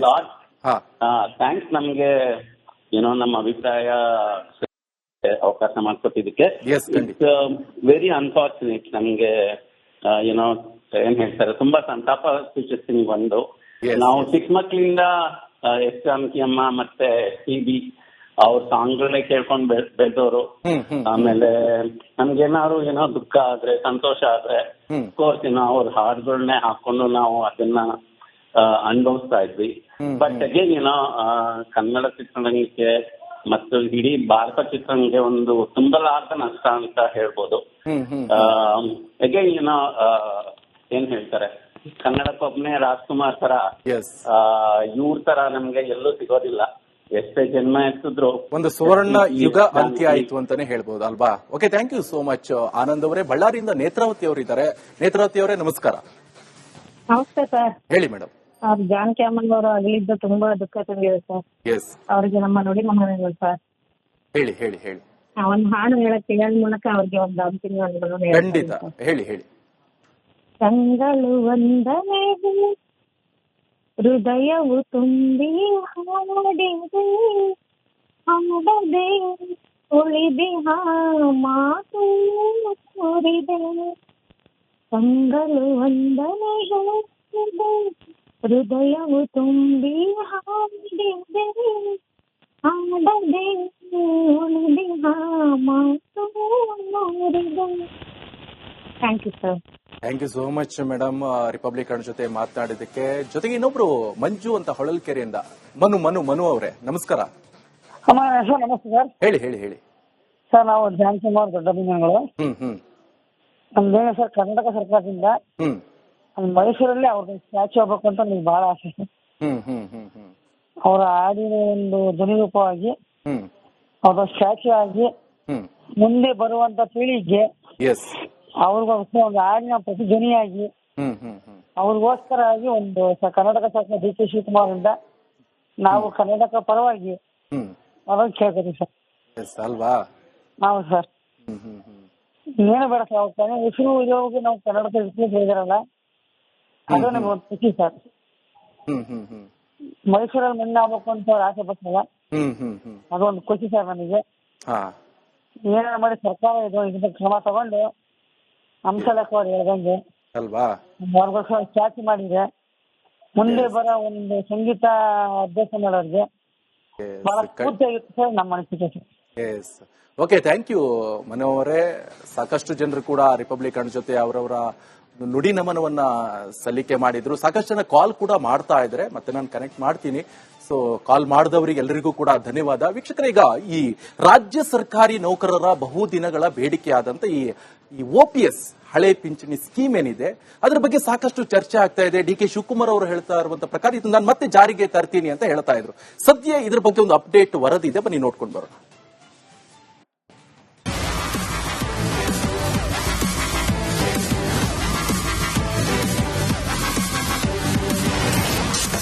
OPS ಜಾರಿಗೆ ಸಿಎಂ ಡಿಕೆಶಿ ಪ್ಲಾನ್. ಗ್ಯಾರಂಟಿ ಜೊತೆ ಮತ್ತೊಂದು ಆರ್ಥಿಕ ಸವಾಲು. ಎನ್ಪಿಎಸ್ನಿಂದ OPS ಜಾರಿ ಮಾಡುವ ಬಗ್ಗೆ ಕ್ಯಾಬಿನೆಟ್ನಲ್ಲಿ ಚರ್ಚೆ ಮಾಡಿ ನಿರ್ಧಾರ ಮಾಡುವುದಾಗಿ ಸಿಎಂ ಡಿಕೆ ಶಿವಕುಮಾರ್ ಸರ್ಕಾರಿ ನೌಕರರಿಗೆ ಭರವಸೆಯನ್ನು ನೀಡಿದ್ದಾರೆ. ಹೌದು, ನೌಕರರ ಒತ್ತಾಯಕ್ಕೆ ಸ್ಪಂದಿಸಿರುವ ಸಿಎಂ ಡಿಕೆ ಶಿವಕುಮಾರ್ ರಾಜ್ಯ ಸರ್ಕಾರ ಉನ್ನತ ಮಟ್ಟದ ಸಮಿತಿ ರಚನೆ ಮಾಡಿದೆ. ಸಮಿತಿ ವರದಿ ಬರಲಿ, ಸಂಪುಟದಲ್ಲಿ ಈ ಬಗ್ಗೆ ಚರ್ಚಿಸುತ್ತೇವೆ ಅಂತ ಹೇಳಿದ್ದಾರೆ.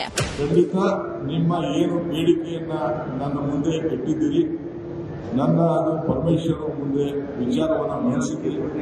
ಏನು ನಮ್ಮ ಸಮಿತಿ ವರದಿ ಬಂದ ತಕ್ಷಣ ನಾನು ಕ್ಯಾಬಿನೆಟ್ನಲ್ಲಿ ಚರ್ಚೆ ಮಾಡಿ ನಿಮ್ಮನ್ನು ಕರೆಸಿ ನಿಮ್ಮ ಹತ್ರನೂ ಚರ್ಚೆ ಮಾಡಿ ನಮ್ಮ ಕೈಯಲ್ಲಿ ನಾವು ಯಾವತ್ತೂ ಕೂಡ ಬಸವಣ್ಣನ ನಾಟಿನಲ್ಲಿ ಸೇವೆ ಮಾಡ್ತಾ ಇರೋದು, ಕೊಟ್ಟು ಮಾತನ್ನ ಉಳಿಸ್ಕೊಳ್ತೇವೆ. ಇವತ್ತು ಯಾವ್ದಾದ್ರು ಸರ್ಕಾರ ಇಲ್ಲಿವರೆಗೂ ಯಾವ್ದಾದ್ರು ನುಡಿದಂತೆ ನಡೆದಿದೆ ಅನ್ನೋದಾದ್ರೆ ಇದು ಕಾಂಗ್ರೆಸ್ ಸರ್ಕಾರ, ನಿಮ್ಮ ಸರ್ಕಾರ, ಯಾರು ಕೂಡ ಮರಲಿಕ್ಕೆ ಸಾಧ್ಯ ಇಲ್ಲ. ಒಂದು ಕಡೆ ನೌಕರರ ಹಕ್ಕೊತ್ತಾಯವಾದ್ರೆ ಇನ್ನೊಂದು ಕಡೆ ಸರ್ಕಾರದ ಮುಂದಿರುವಂತಹ ಬೃಹತ್ ಆರ್ಥಿಕ ಸವಾಲು. ಸದ್ಯದ ಅಂಕಿ ಅಂಶಗಳ ಪ್ರಕಾರ ಕರ್ನಾಟಕದಲ್ಲಿ ಎನ್ಪಿಎಸ್ ಏಪ್ರಿಲ್ 2006ರಿಂದ ಜಾರಿ ಬಂದಿದೆ. ಆ ದಿನಾಂಕದ ನಂತರ ನೇಮಕಗೊಂಡ ನೌಕರರು ಎನ್ಪಿಎಸ್ ವ್ಯಾಪ್ತಿಗೆ ಬರ್ತಾರೆ. ಆದರೆ ಅದಕ್ಕಿಂತ ಮುಂಚೆ ನೇಮಕಗೊಂಡವರು ಹಳೆಯ ಪಿಂಚಣಿ ಯೋಜನೆಯ ವ್ಯಾಪ್ತಿಗೆ ಒಳಪಡ್ತಾರೆ. 2,29,497 ನೌಕರರು OPS ಅಡಿಯಲ್ಲಿದ್ದಾರೆ. 2,82,536 ನೌಕರರು ಎನ್ಪಿಎಸ್ ವ್ಯಾಪ್ತಿಗೆ ಬರ್ತಾರೆ. ರಾಜ್ಯ ಸರ್ಕಾರ 90,557 ಕೋಟಿ ವೇತನಕ್ಕೆ ಮೀಸಲಿಟ್ಟಿದೆ. 41,136 ಕೋಟಿಯನ್ನ ಪಿಂಚಣಿಗಾಗಿ ಮೀಸಲು. ಒಟ್ಟು 1,31,693 ಕೋಟಿ ಸರ್ಕಾರ ಮೀಸಲಿಟ್ಟಿದೆ. OPS ಜಾರಿಯಾದ್ರೆ 1,69,115 ಕೋಟಿ ಮೀಸಲಿಡಬೇಕು. ರಾಜ್ಯದ ಬೊಕ್ಕಸದ ಮೇಲೆ ಹೆಚ್ಚುವರಿ ಹೊರೆ.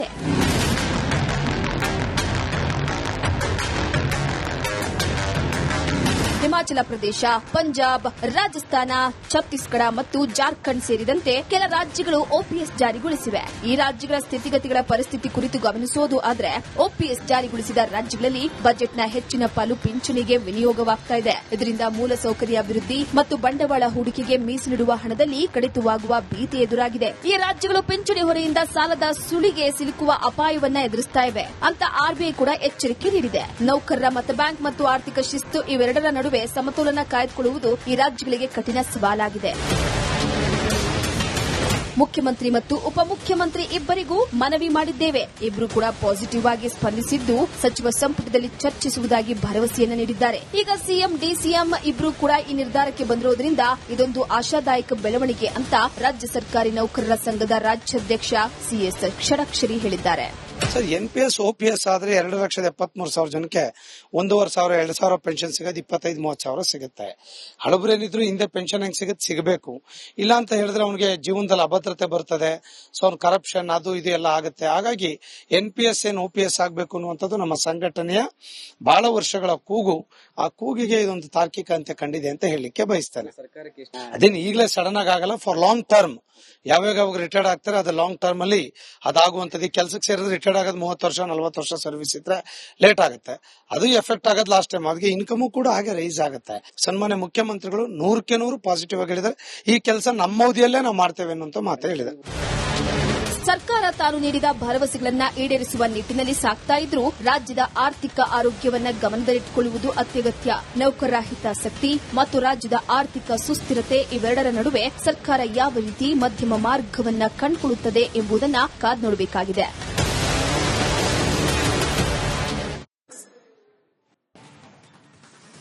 ವೀಕ್ಷಕರೇ, ಹಾಗಾದ್ರೆ ಈ ಆರ್ಥಿಕ ಹೊರೆ ಯಾವ ಕಾರಣಕ್ಕೆ, ಯಾವ ರೀತಿಯ ಆರ್ಥಿಕ ಹೊರೆಯಾಗತ್ತೆ ಬನ್ನಿ ನೋಡ್ತಾ ಹೋಗೋಣ. 2,29,497 ನೌಕರರು OPS ಅಡಿಯಲ್ಲಿದ್ದಾರೆ. 2,82,536 ನೌಕರರು NPS ವ್ಯಾಪ್ತಿಗೆ ಬರ್ತಾರೆ. ರಾಜ್ಯ ಸರ್ಕಾರ 90,557 ಕೋಟಿ ವೇತನಕ್ಕೆ ಈಗಾಗಲೇ ಮೀಸಲಿಟ್ಟಿದೆ. ಸೊ 41,136 ಕೋಟಿಯನ್ನ ಪಿಂಚಣಿಗಾಗಿ ಮೀಸಲಿಟ್ಬಿಟ್ಟಿದೆ. ಟೋಟಲ್ ಎಷ್ಟಾಯಿತು? 1,31,693. ಸೊ ಈ ಅಂದ್ರೆ 1,31,693 ಕೋಟಿ ಸರ್ಕಾರ ಮೀಸಲಿಟ್ಟಿದೆ. ಇನ್ನು OPS ಜಾರಿ ಆದ್ರೆ 1,69,115 ಕೋಟಿ ಮೀಸಲು ಇಡಬೇಕಾಗತ್ತೆ. ಇದು ರಾಜ್ಯದ ಬೊಕ್ಕಸದ ಮೇಲೆ ಹೆಚ್ಚುವರಿ ಹೊರೆಯನ್ನ ಬೀಳುತ್ತೆ ಅನ್ನುವಂತ ಆರೋಪವನ್ನು ಮಾಡ್ತಾ ಇದೆ. ಇದು ಒಂದ್ ಸೈಡ್ ಆಯ್ತು. ಇನ್ನೊಂದು, ಹಾಗಾದ್ರೆ ಯಾವ ರಾಜ್ಯಗಳಲ್ಲಿ ಈ OPS ಈಗ ಜಾರಿಯಲ್ಲಿದೆ? ಹಿಮಾಚಲ ಪ್ರದೇಶದಲ್ಲಿ ಈಗ ಜಾರಿಯಲ್ಲಿದೆ. ಅಷ್ಟು ಮಾತ್ರ ಅಲ್ಲ, ಪಂಜಾಬ್ನಲ್ಲೂ ಕೂಡ ಇದೆ, ರಾಜಸ್ಥಾನ, ಛತ್ತೀಸ್ಗಢ, ಜಾರ್ಖಂಡ್ ಹಾಗೆ ಕರ್ನಾಟಕದಲ್ಲಿ ಇನ್ ಕೇಸ್ ಏನಾದ್ರೂ OPS ಜಾರಿ ಆಗತ್ತಾ? DK ಶಿವಕುಮಾರ್ ಹೇಳಿದ್ದಾರೆ, ನಾವು OPS ಅನ್ನ ಜಾರಿ ಮಾಡ್ತೀವಿ ಅಂತ. ನೌಕರರು ಕೂಡ ಫುಲ್ ಖುಷಿ ಪಟ್ಟಿದ್ದಾರೆ. ನೋಡ್ಬೇಕಾಗತ್ತೆ ಏನಾಗತ್ತೆ ಇನ್ ಕೇಸ್ OPS ಆದ್ರೆ. ಈ ರಾಜ್ಯ ಸರ್ಕಾರ ನೌಕರರು ಕೂಡ ಬಹಳಷ್ಟು ಖುಷಿಯನ್ನ ಪಡ್ತಾರೆ.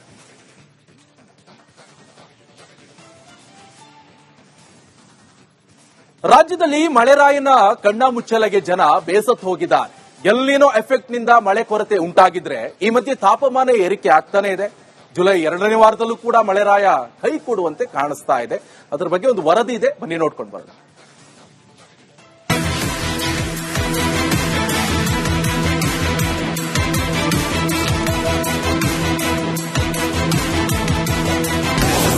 ಕೈಕೊಟ್ಟ ಮುಂಗಾರು, ಕಂಗಾಲಾದ ರೈತರು.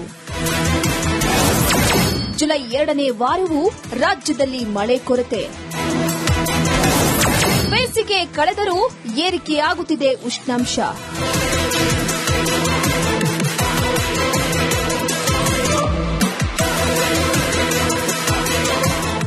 ರಾಜ್ಯದಲ್ಲಿ ಮುಂಗಾರು ಆರಂಭವಾದರೂ ಮಳೆ ಮಾತ್ರ ಮಾಯವಾಗಿದೆ.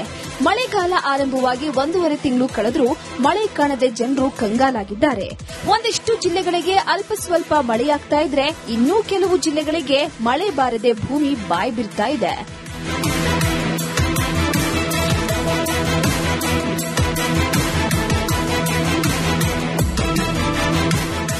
ಜೂನ್ ತಿಂಗಳಲ್ಲಿ ಮಳೆರಾಯನ ದರ್ಶನ ಆಗದೆ ಜುಲೈನಲ್ಲಿ ಮಳೆಯಾಗಬಹುದು ಎಂಬ ನಿರೀಕ್ಷೆ ಕೂಡ ಈಗ ಹುಸಿಯಾಗಿದೆ. ಜುಲೈ ಮೊದಲ ವಾರದಲ್ಲಿ ಕೈಕೊಟ್ಟಿರುವ ಮಳೆ ಎರಡನೇ ವಾರದಲ್ಲೂ ಬರುವುದು ಡೌಟ್ ಎನ್ನುತ್ತಿದ್ದಾರೆ ಹವಾಮಾನ ತಜ್ಞರು.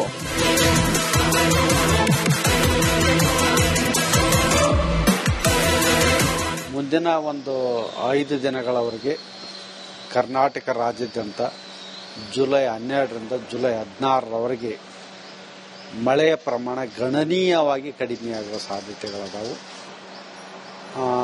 ಕರ್ನಾಟಕ ರಾಜ್ಯಾದ್ಯಂತ ಎಲ್ಲಿ ಯಾವ ಜಿಲ್ಲೆಗಳಲ್ಲಿ ಕೂಡ ಮಳೆ ಎಚ್ಚರಿಕೆ ಕೊಟ್ಟಿರುವುದಿಲ್ಲ, ಎಲ್ಲಿ ಭಾರಿ ಮಳೆ ಆಗುವ ಸಾಧ್ಯತೆಗಳು ಕೂಡ ಇಲ್ಲ. ಇದಕ್ಕೆ ಮುಖ್ಯ ಕಾರಣವೇನೆಂದರೆ ಪೂರ್ವ ಪೆಸಿಫಿಕ್ ಮಹಾಸಾಗರದಲ್ಲಿ ಎಲ್ನಿನೋ ಮತ್ತು ಇಂಡಿಯನ್ ಓಷಿಯನ್ ಡೈಪೋಲ್ ಇದು ಅಷ್ಟೊಂದು ಫೇವರೇಬಲ್ ಇರುವುದಿಲ್ಲ. ಹೀಗಾಗಿ ಮುಂದಿನ ಒಂದು ವಾರದವರೆಗೆ ಮಳೆ ಕರ್ನಾಟಕ ರಾಜ್ಯಾದ್ಯಂತ ಬಹಳ ಕಡಿಮೆ ಆಗುತ್ತೆ. ಮುಂಗಾರು ಆರಂಭದಲ್ಲೇ ಎಲ್ ನಿನೋ ಎಫೆಕ್ಟ್ ರಾಜ್ಯದ ಮೇಲೆ ತಟ್ಟಿತ್ತು. ಇದರಿಂದಾಗಿ ಜೂನ್ನಲ್ಲಿ ವಾಡಿಕೆಯಷ್ಟು ಕೂಡ ಮಳೆಯಾಗಲಿಲ್ಲ. ಇದರಿಂದ ರೈತರು ಕಂಗಾಲಾಗಿದ್ರು. ರಾಜ್ಯದ ಕೆಲವೆಡೆ ಸಣ್ಣದಾಗಿ ಮಳೆಯಾಗಿದೆ. ನೆರೆ ರಾಜ್ಯಗಳಲ್ಲಿ ವರ್ಣ ಆರ್ಭಟಿಸಿದ್ದು ರಾಜ್ಯದ ಕೆಲವು ನದಿಗಳು ತುಂಬಿ ಹರಿದಿವೆ.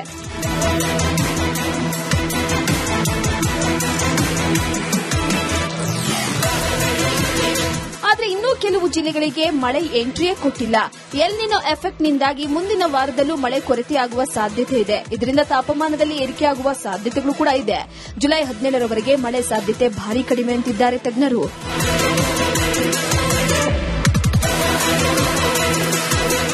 ಬೆಂಗಳೂರಿನಲ್ಲಿ ಜುಲೈ ಮೊದಲನೇ ವಾರದಲ್ಲಿ ಕೂಡ ಅಷ್ಟೊಂದು ಮಳೆ ಆಗಲಿಲ್ಲ. ಈ ಎರಡನೇ ವಾರದಲ್ಲಿ ಕೂಡ ಅಷ್ಟೊಂದು ಫೇವರೇಬಲ್ ಇಲ್ಲ. ಮಳೆ ಆಗುವ ಸಾಧ್ಯತೆಗಳು ಬಹಳ ಕಡಿಮೆ ಇದಾವು.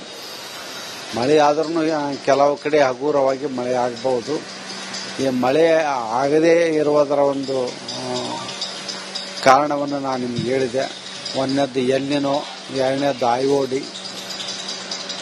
ಹೀಗಾಗಿ ಮಳೆ ಪ್ರಮಾಣ ಕಡಿಮೆ ಇದೆ ಮತ್ತು ಮುಂದಿನ ಒಂದು 5 ದಿನಗಳವರೆಗೆ ಗರಿಷ್ಠ ಉಷ್ಣಾಂಶ ಹಗಲಿ ವೇಳೆಯಲ್ಲಿ ಏರಿಕೆಯಾಗುವ ಸಾಧ್ಯತೆಗಳದಾವೆ. ಒಟ್ಟಲ್ಲಿ ರಾಜ್ಯದಲ್ಲಿ ಮಳೆಯಿಲ್ಲದೆ ರೈತರು ಕಂಗಾಲಾಗಿದ್ರೆ, ಇತ್ತ ಮಳೆಯಾಗದೆ ಇರೋದು ಬರಗಾಲ ಛಾಯೆ ಹೆಚ್ಚಾಗುವ ಆತಂಕ ಶುರು ಮಾಡಿದೆ.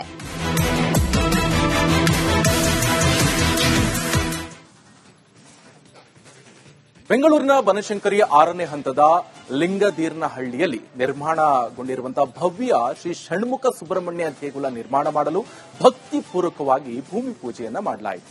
ಮುಖ್ಯಮಂತ್ರಿ ಡಿಕೆ ಶಿವಕುಮಾರ್ ಅವರು ಈ ಪವಿತ್ರ ಕಾರ್ಯವನ್ನ ನೆರವೇರಿಸಿ ದೇಗುಲದ ವಿಶೇಷತೆಯನ್ನ ಎತ್ತಿ ಹಿಡಿದರು. ಈ ವೇಳೆ ರಾಜಗುರು ದ್ವಾರಕನಾಥ್ ಭವಿಷ್ಯದ ನುಡಿಗಳನ್ನ ಸಿಎಂ ಮೆಲುಕು ಹಾಕಿದ್ದಾರೆ.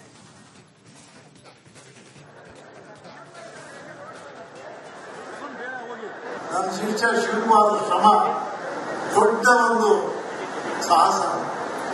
ರಾಮನು ಅಯೋಧ್ಯೆ ರಾಜನಾಗಬೇಕಾದ್ರೆ ಎದ್ದನ್ನು ಸಂವಾದ ಮಾಡುತ್ತೋ, ಎದ್ದನ್ನು ನಿಗದಿಸಬೇಕಾಯ್ತು. ಏನೇನು ಮಾಯಾಮೋಹ ಎಲ್ಲ ಚಿಂತೆ ಬಿಟ್ಟು ಎಲ್ಲ ಮಾಡಿದ್ರು ಕಷ್ಟಪಟ್ಟೆ ಅಯೋಧ್ಯೆ ಸಂಪಾದನೆ ಮಾಡಿದ್ದಾರೆ. ಅದೇ ರೀತಿ ನಮ್ಮ ಶಿವಕುಮಾರ್ ಕೂಡ ಇವತ್ತು ನಮ್ಮ ರಾಜ್ಯದ ಮುಖ್ಯಮಂತ್ರಿ ಆಗಿದ್ರೆ ಕಷ್ಟಪಟ್ಟು ಸಂಪಾದನೆ ಮಾಡಿದ್ದಾನೆ. ಅದಕ್ಕೆ ದೈವಬಲ ಬಂದು ಮುಖ್ಯಮಂತ್ರಿ ಆಗಿದ್ದಾರೆ. ದೇವರು ಏನು ಸ್ಥಾನಮಾನ ಕೊಟ್ಟಿದ್ದಾರೋ ಅದು ಉಳಿಸ್ಕೋಬೇಕು ಅಂತ ನನ್ನ ಆಸೆ. ಇತಿಹಾಸದಲ್ಲಿ ಒಳ್ಳೆ ಮುಖ್ಯಮಂತ್ರಿ ಇಟ್ಕೊಂಡು ಜನಪ್ರಿಯರಾಗಿ ಅವರು ಇದ್ದಾರೆ ನನ್ನ ನಂಬಿಕೆ ಇದೆ. ನಾನು ಎಲ್ರಿಗೂ 10 ಇಂಟರ್ವ್ಯೂನಲ್ಲಿ NDTV ಕೂಡ ಹೇಳಿದ್ದೇನೆ. ನಿಮ್ಗೆ ಯಾರು ಶಿವಕುಮಾರ್ ಗೊತ್ತಿಲ್ಲ, ನಿಮಗೆ ನನಗೆ ಗೊತ್ತು, ನೀವೇನೋ ಹೇಳ್ತೀರಾ. ಅವನಿಗಿರೋ ಲಾಂಗ್ವೇಜ್ ಕರ್ನಾಟಕದ ಬಗ್ಗೆ ದೂರದೃಷ್ಟಿ ಇರೋದು. ಯಾವ ರಾಜಕಾರಣಿ ಕೂಡ ಈ ರಾಜ್ಯದಲ್ಲಿ ಇಲ್ಲ ಅಂತ ಗಂಟಾಶೋರು ಹೇಳುವುದಿಲ್ಲ. ಅವನು ಕೂತ್ರೆ ಈ ರಾಜ್ಯ ಅಭಿವೃದ್ಧಿ ಆಗುತ್ತೆ. ದೇವರ ಸನ್ನಿಧಿ ಅವರ ಪಾದಕ್ಕೆ ನನ್ನ ಶರಣ ಹೇಳಿ, ನನಗೆ ಹಣ ಅವಶ್ಯಕತೆ ಇಲ್ಲ, ದೇವರ ಸೇವೆ ಅವಶ್ಯಕತೆ ಇದೆ. ನನ್ನಿಂದ ಒಳ್ಳೆಯದಾಗಬೇಕು. ನನಗೂ ಕೂಡ ಅನೇಕ ಸಂದರ್ಭದಲ್ಲಿ ದೇವರಿಗೆ ಈಚೆ ಬಂದು ಇವತ್ತು ಬೇಕಾದಷ್ಟು ಜನ ಅವರು ಟೀಕೆಗೆ ಒಳಗಾಗಿದ್ದಾರೆ. ಮಾಧ್ಯಮದವರನ್ನು ಅವ್ರನ್ನ ಅಟ್ಯಾಕ್ ಮಾಡಿದ್ದಾರೆ, ರಾಜಕಾರಣಿಗಳು ಅಟ್ಯಾಕ್ ಮಾಡಿದ್ದಾರೆ. ಏನು DK ಶಿವಕುಮಾರ್ಗೆ ಹೇಳ್ತಾ ಇದ್ದೀರಿ, ನೀವು ಹಾಗೆ ಆಗ್ತೇನೆ ಅಂತ ಹೇಳ್ತಾ ಇದ್ದೀರಿ, 8 ವರ್ಷ ಅಂತ ಹೇಳ್ತಾ ಇದ್ದೀರಿ, 7 ವರ್ಷ ಅಂತ ಹೇಳ್ತಾ ಇದ್ದೀರಿ ಅಂತ ಹೇಳಿ ಒಂದು 25 ವರ್ಷದಿಂದ ಬೇಕಾದಷ್ಟು ಅವ್ರಿಗೆ ಧಮಕಿಗಳನ್ನು ಹಾಕಿದ್ದಾರೆ. ಧಮಕಿಗಳನ್ನು ಅವ್ರು ಯಾವುದಕ್ಕೂ ಎದುರ್ಕೊಳ್ಳಿಲ್ಲ. ದೇವರಾಜ ಕಾಲದಿಂದ ವಿಲಾಸರಾವ್ ದೇಶಮುಖ್ ಇರ್ಬೋದು, SF ಕೃಷ್ಣ ಇರ್ಬೋದು, ಧರ್ಮ್ ಸಿಂಗ್ ಇರ್ಬೋದು, ಎಷ್ಟು ಜನ ನಮ್ಮ ಅಮೀಂದರ್ ಸಿಂಗ್ ಇರ್ಬೋದು, ಎಷ್ಟು ಜನ ಮುಖ್ಯಮಂತ್ರಿಗಳು ಅವರ ಹತ್ರ ಬಂದು ಅನೇಕ ಮಾರ್ಗದರ್ಶನವನ್ನು ಪಡ್ಕೊಂಡು ಇವತ್ತು ಹೋಗ್ತಾ ಇದ್ರು ಅಂತ ಕೂಡ ನಾನು ಬಲ್ಲೆ. ಎಂತೆಂಥವ್ರಿಗೆ ಏನೇನು ಇವತ್ತು ರಾಜಕಾರಣದಲ್ಲಿ ನನ್ನ ಕಂಡಂಗೆ ನನ್ನ 40 ವರ್ಷದ ಅನುಭವದಲ್ಲಿ ಯಾವ್ಯಾವ ಮಾರ್ಗದರ್ಶನ ಪಡ್ಕೊಂಡು ಏನೇನು ಹೋಗಿದ್ದಾರೆ ಅಂತ ಕೂಡ ಕೇಳಿದೆ. ಅವರಲ್ಲಿ ಅವ್ರದೇ ಆದಂತಹ ಒಂದು ಚಾಲನೆ, ಇದು ಸಂಕಲ್ಪ, ಶಾಂತಿ, ಆಶೀರ್ವಾದ ಇವತ್ತಿದೆ. ಅವ್ರದೇ ಆದಂತ ಒಂದು ಲೆಕ್ಕಾಚಾರ ಇದೆ.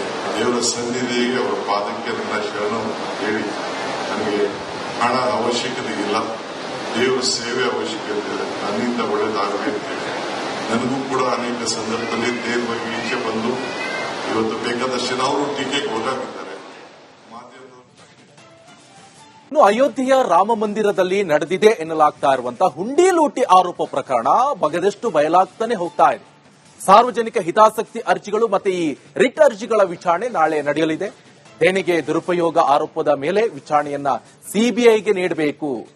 ದೇಣಿಗೆ ಸಂಗ್ರಹ ಮತ್ತೆ ನಿರ್ವಹಣೆಯಲ್ಲಿ ಪಾರದರ್ಶಕತೆಯನ್ನು ತರಲು ಸಾಂವಿಧಾನಿಕ ಸುರಕ್ಷತೆಗಳನ್ನು ರೂಪಿಸುವಂತೆ ಮನವಿಯನ್ನ ಸಲ್ಲಿಸಲಾಗಿದೆ. ಹೀಗಾಗಿ ಅರ್ಜಿ ವಿಚಾರಣೆ ನಾಳೆ ಕೋರ್ಟ್ನಲ್ಲಿ ನಡೆಯಲಿದೆ.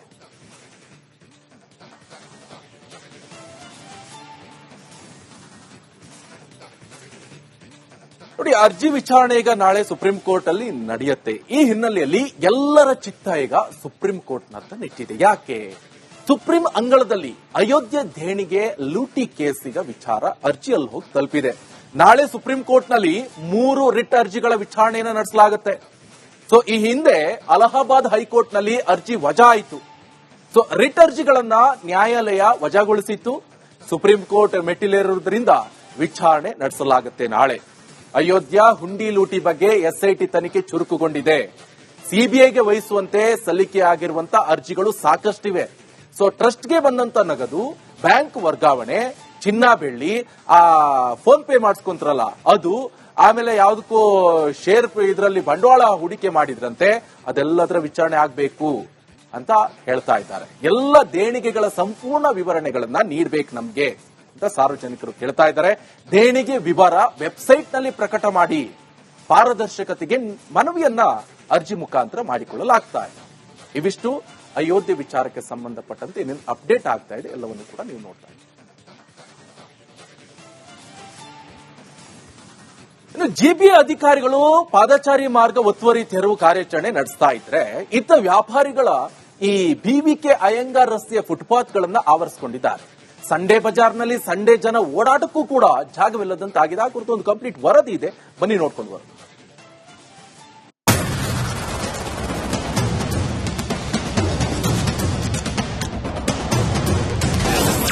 ಜಿಬಿಎನಿಂದ ಆಪರೇಷನ್ ಫುಟ್ಪಾತ್. ಸಂಡೇ ಬಜಾರ್ನಲ್ಲಿ ಫುಟ್ಪಾತ್ ಒತ್ತುವರಿ. ಜಿಬಿಎ ಸೂಚನೆಗಳಿಗೂ ಡೋಂಟ್ ಕೇರ್.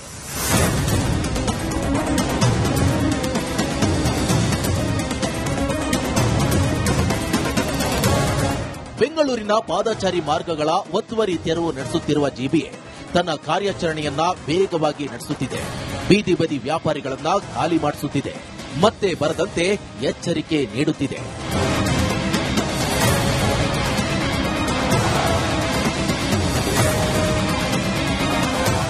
ಆದರೆ ವ್ಯಾಪಾರಿಗಳು ಒಂದೆಡೆ, ಮತ್ತೆ ಪಾದಚಾರಿ ಮಾರ್ಗ ಒತ್ತುವರಿ ಮಾಡಿಕೊಂಡಂತಾಗಿದೆ. ಬಿವಿಕೆ ಅಯ್ಯಂಗಾರ್ ರಸ್ತೆಯಂತೂ ಭಾನುವಾರದ ದಿನ ವ್ಯಾಪಾರಿಗಳಿಂದಲೇ ತುಂಬಿಕೊಂಡಿದೆ. ಸಂಡೇ ಬಜಾರ್ನಲ್ಲಿ ಪಾದಚಾರಿ ಮಾರ್ಗಗಳೇ ಇಲ್ಲದಂತಾಗಿದೆ.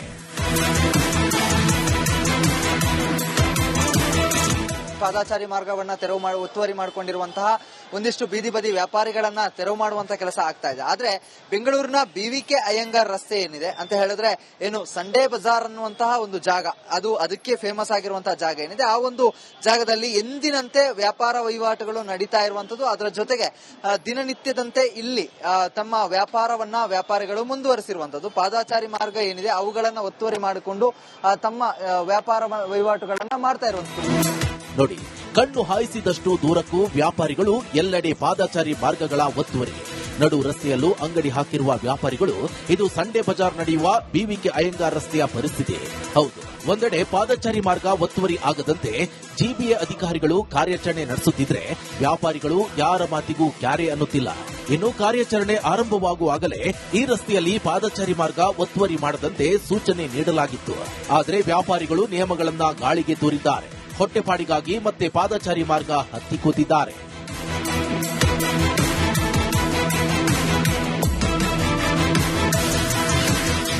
ದಿನನಿತ್ಯ ಇಲ್ಲಿ ಓಡಾಡುವಂತಹ ವಾಹನ ಸವಾರರು ಹೈರಾಣಾಗಿ ಹೋಗಿರ್ತಾರೆ. ಅದರ ಜೊತೆಗೆ ಭಾನುವಾರ ಕೂಡ ಈ ಒಂದು ರಸ್ತೆಗಳಲ್ಲಿ ಇದೇ ರೀತಿಯಾದಂತಹ ಪರಿಸ್ಥಿತಿ ನಿರ್ಮಾಣ ಆಗಿರೋದ್ರಿಂದಾಗಿ ವಾಹನ ಸವಾರರು ಇನ್ನಷ್ಟು ಕಂಗಾಲಾಗಿರುವಂತದ್ದು. ಇದರ ಜೊತೆಗೆ ಗ್ರಾಹಕರು ಕೂಡ ಪರದಾಡುವಂತಹ ಸ್ಥಿತಿ ನಿರ್ಮಾಣ ಆಗಿರುವಂತದ್ದು. ಒಂದು ಕಡೆಯಲ್ಲಿ ಜಿಬಿಎ ವ್ಯಾಪಾರಿಗಳನ್ನ ಎತ್ತಂಗಡಿ ಮಾಡಿಸ್ತಾ ಇದ್ರೆ, ಮತ್ತೊಂದು ಕಡೆಯಲ್ಲಿ ವ್ಯಾಪಾರಿಗಳು ಪದೇ ಪದೇ ಪಾದಚಾರಿಗಳ ಮಾರ್ಗಗಳಲ್ಲಿ ವ್ಯಾಪಾರವನ್ನ ನಡೆಸ್ತಾ ಇರುವಂತದ್ದು. ಎಲ್ಲೋ ಒಂದು ಕಡೆಯಲ್ಲಿ ಈ ಒಂದು ಕಾರ್ಯಾಚರಣೆಗೆ ಹಿಂದೇಟು ಆಗ್ತಾ ಇರುವಂತದ್ದು. ಒಂದ್ ಕಡೆ ಪಾದಚಾರಿ ಮಾರ್ಗ ಒತ್ತುವರಿ ತೆರವುವಂತ ಜಿಬಿಎ ಹಠ ಹಿಡಿದಿದ್ರೆ, ಇತ ವ್ಯಾಪಾರಿಗಳು ಮತ್ತೆ ಪಾದಚಾರಿ ಮಾರ್ಗ ಏರಿ ಕುಳಿತು ತಮ್ಮ ವ್ಯಾಪಾರ ನಡೆಸ್ತಾ ಇದ್ದು ಜಿಬಿಎ ಮತ್ತು ವ್ಯಾಪಾರಿಗಳ ಜಟಾಪಟಿ ಮುಂದುವರೆದಿದೆ.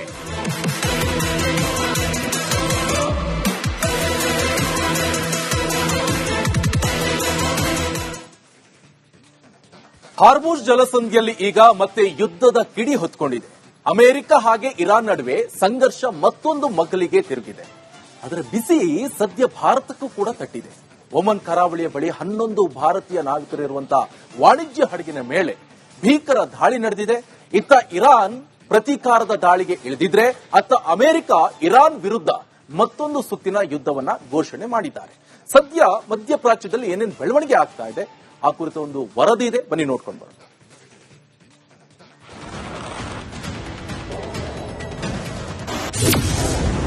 ಮಧ್ಯಪ್ರಾಚ್ಯದಲ್ಲಿ ನಿಲ್ಲದ ಸಂಘರ್ಷ, ಹಡಗಿನ ಮೇಲೆ ದಾಳಿ, ಮತ್ತೆ ಹಾರ್ಮುಜ್ ಬಂದ್, ತೈಲ ಬೆಲೆ ಏರಿಕೆ ಹೊಡೆತ.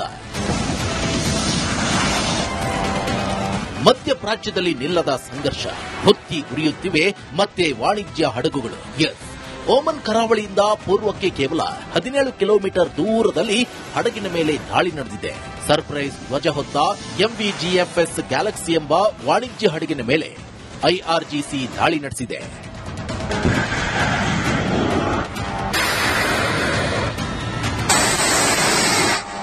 ಇನ್ನು ಕಂಟೈನರ್ ಹಡಗಿನಲ್ಲಿ ಒಟ್ಟು 11 ಜನ ಭಾರತೀಯ ನಾವಿಕರಿದ್ದು, ದಾಳಿ ಬೆನ್ನಲ್ಲೇ ಕಾರ್ಯಪ್ರವೃತ್ತರಾದ ಓಮನ್ ಅಧಿಕಾರಿಗಳು ಮತ್ತು ಭಾರತೀಯ ರಾಯಭಾರ ಕಚೇರಿ ಜಂಟಿ ರಕ್ಷಣಾ ಕಾರ್ಯಾಚರಣೆ ನಡೆಸಿದೆ. 10 ಭಾರತೀಯರನ್ನ ಸುರಕ್ಷಿತವಾಗಿ ರಕ್ಷಣೆ ಮಾಡಿದ್ದಾರೆ. ಆದರೆ ದುರಂತವೆಂದರೆ ಒಬ್ಬ ಭಾರತೀಯ ನಾವಿಕ ಇನ್ನೂ ಪತ್ತೆಯಾಗಿಲ್ಲ. ಈ ದಾಳಿಯಲ್ಲಿ ಭಾರತ ಸರ್ಕಾರ ತೀವ್ರವಾಗಿ ಖಂಡಿಸಿದೆ. ವೀಕ್ಷಕರೇ, ಇದಾಗಿತ್ತು ಇವತ್ತಿನ ನಿಮ್ಮ ಧ್ವನಿ ವಿಶೇಷ. ನೀವು ನೋಡ್ತಾರೆ ರಿಪಬ್ಲಿಕ್ ಕನ್ನಡ, ಇದು ನಿಮ್ಮ ಧ್ವನಿ. ನಮಸ್ಕಾರ.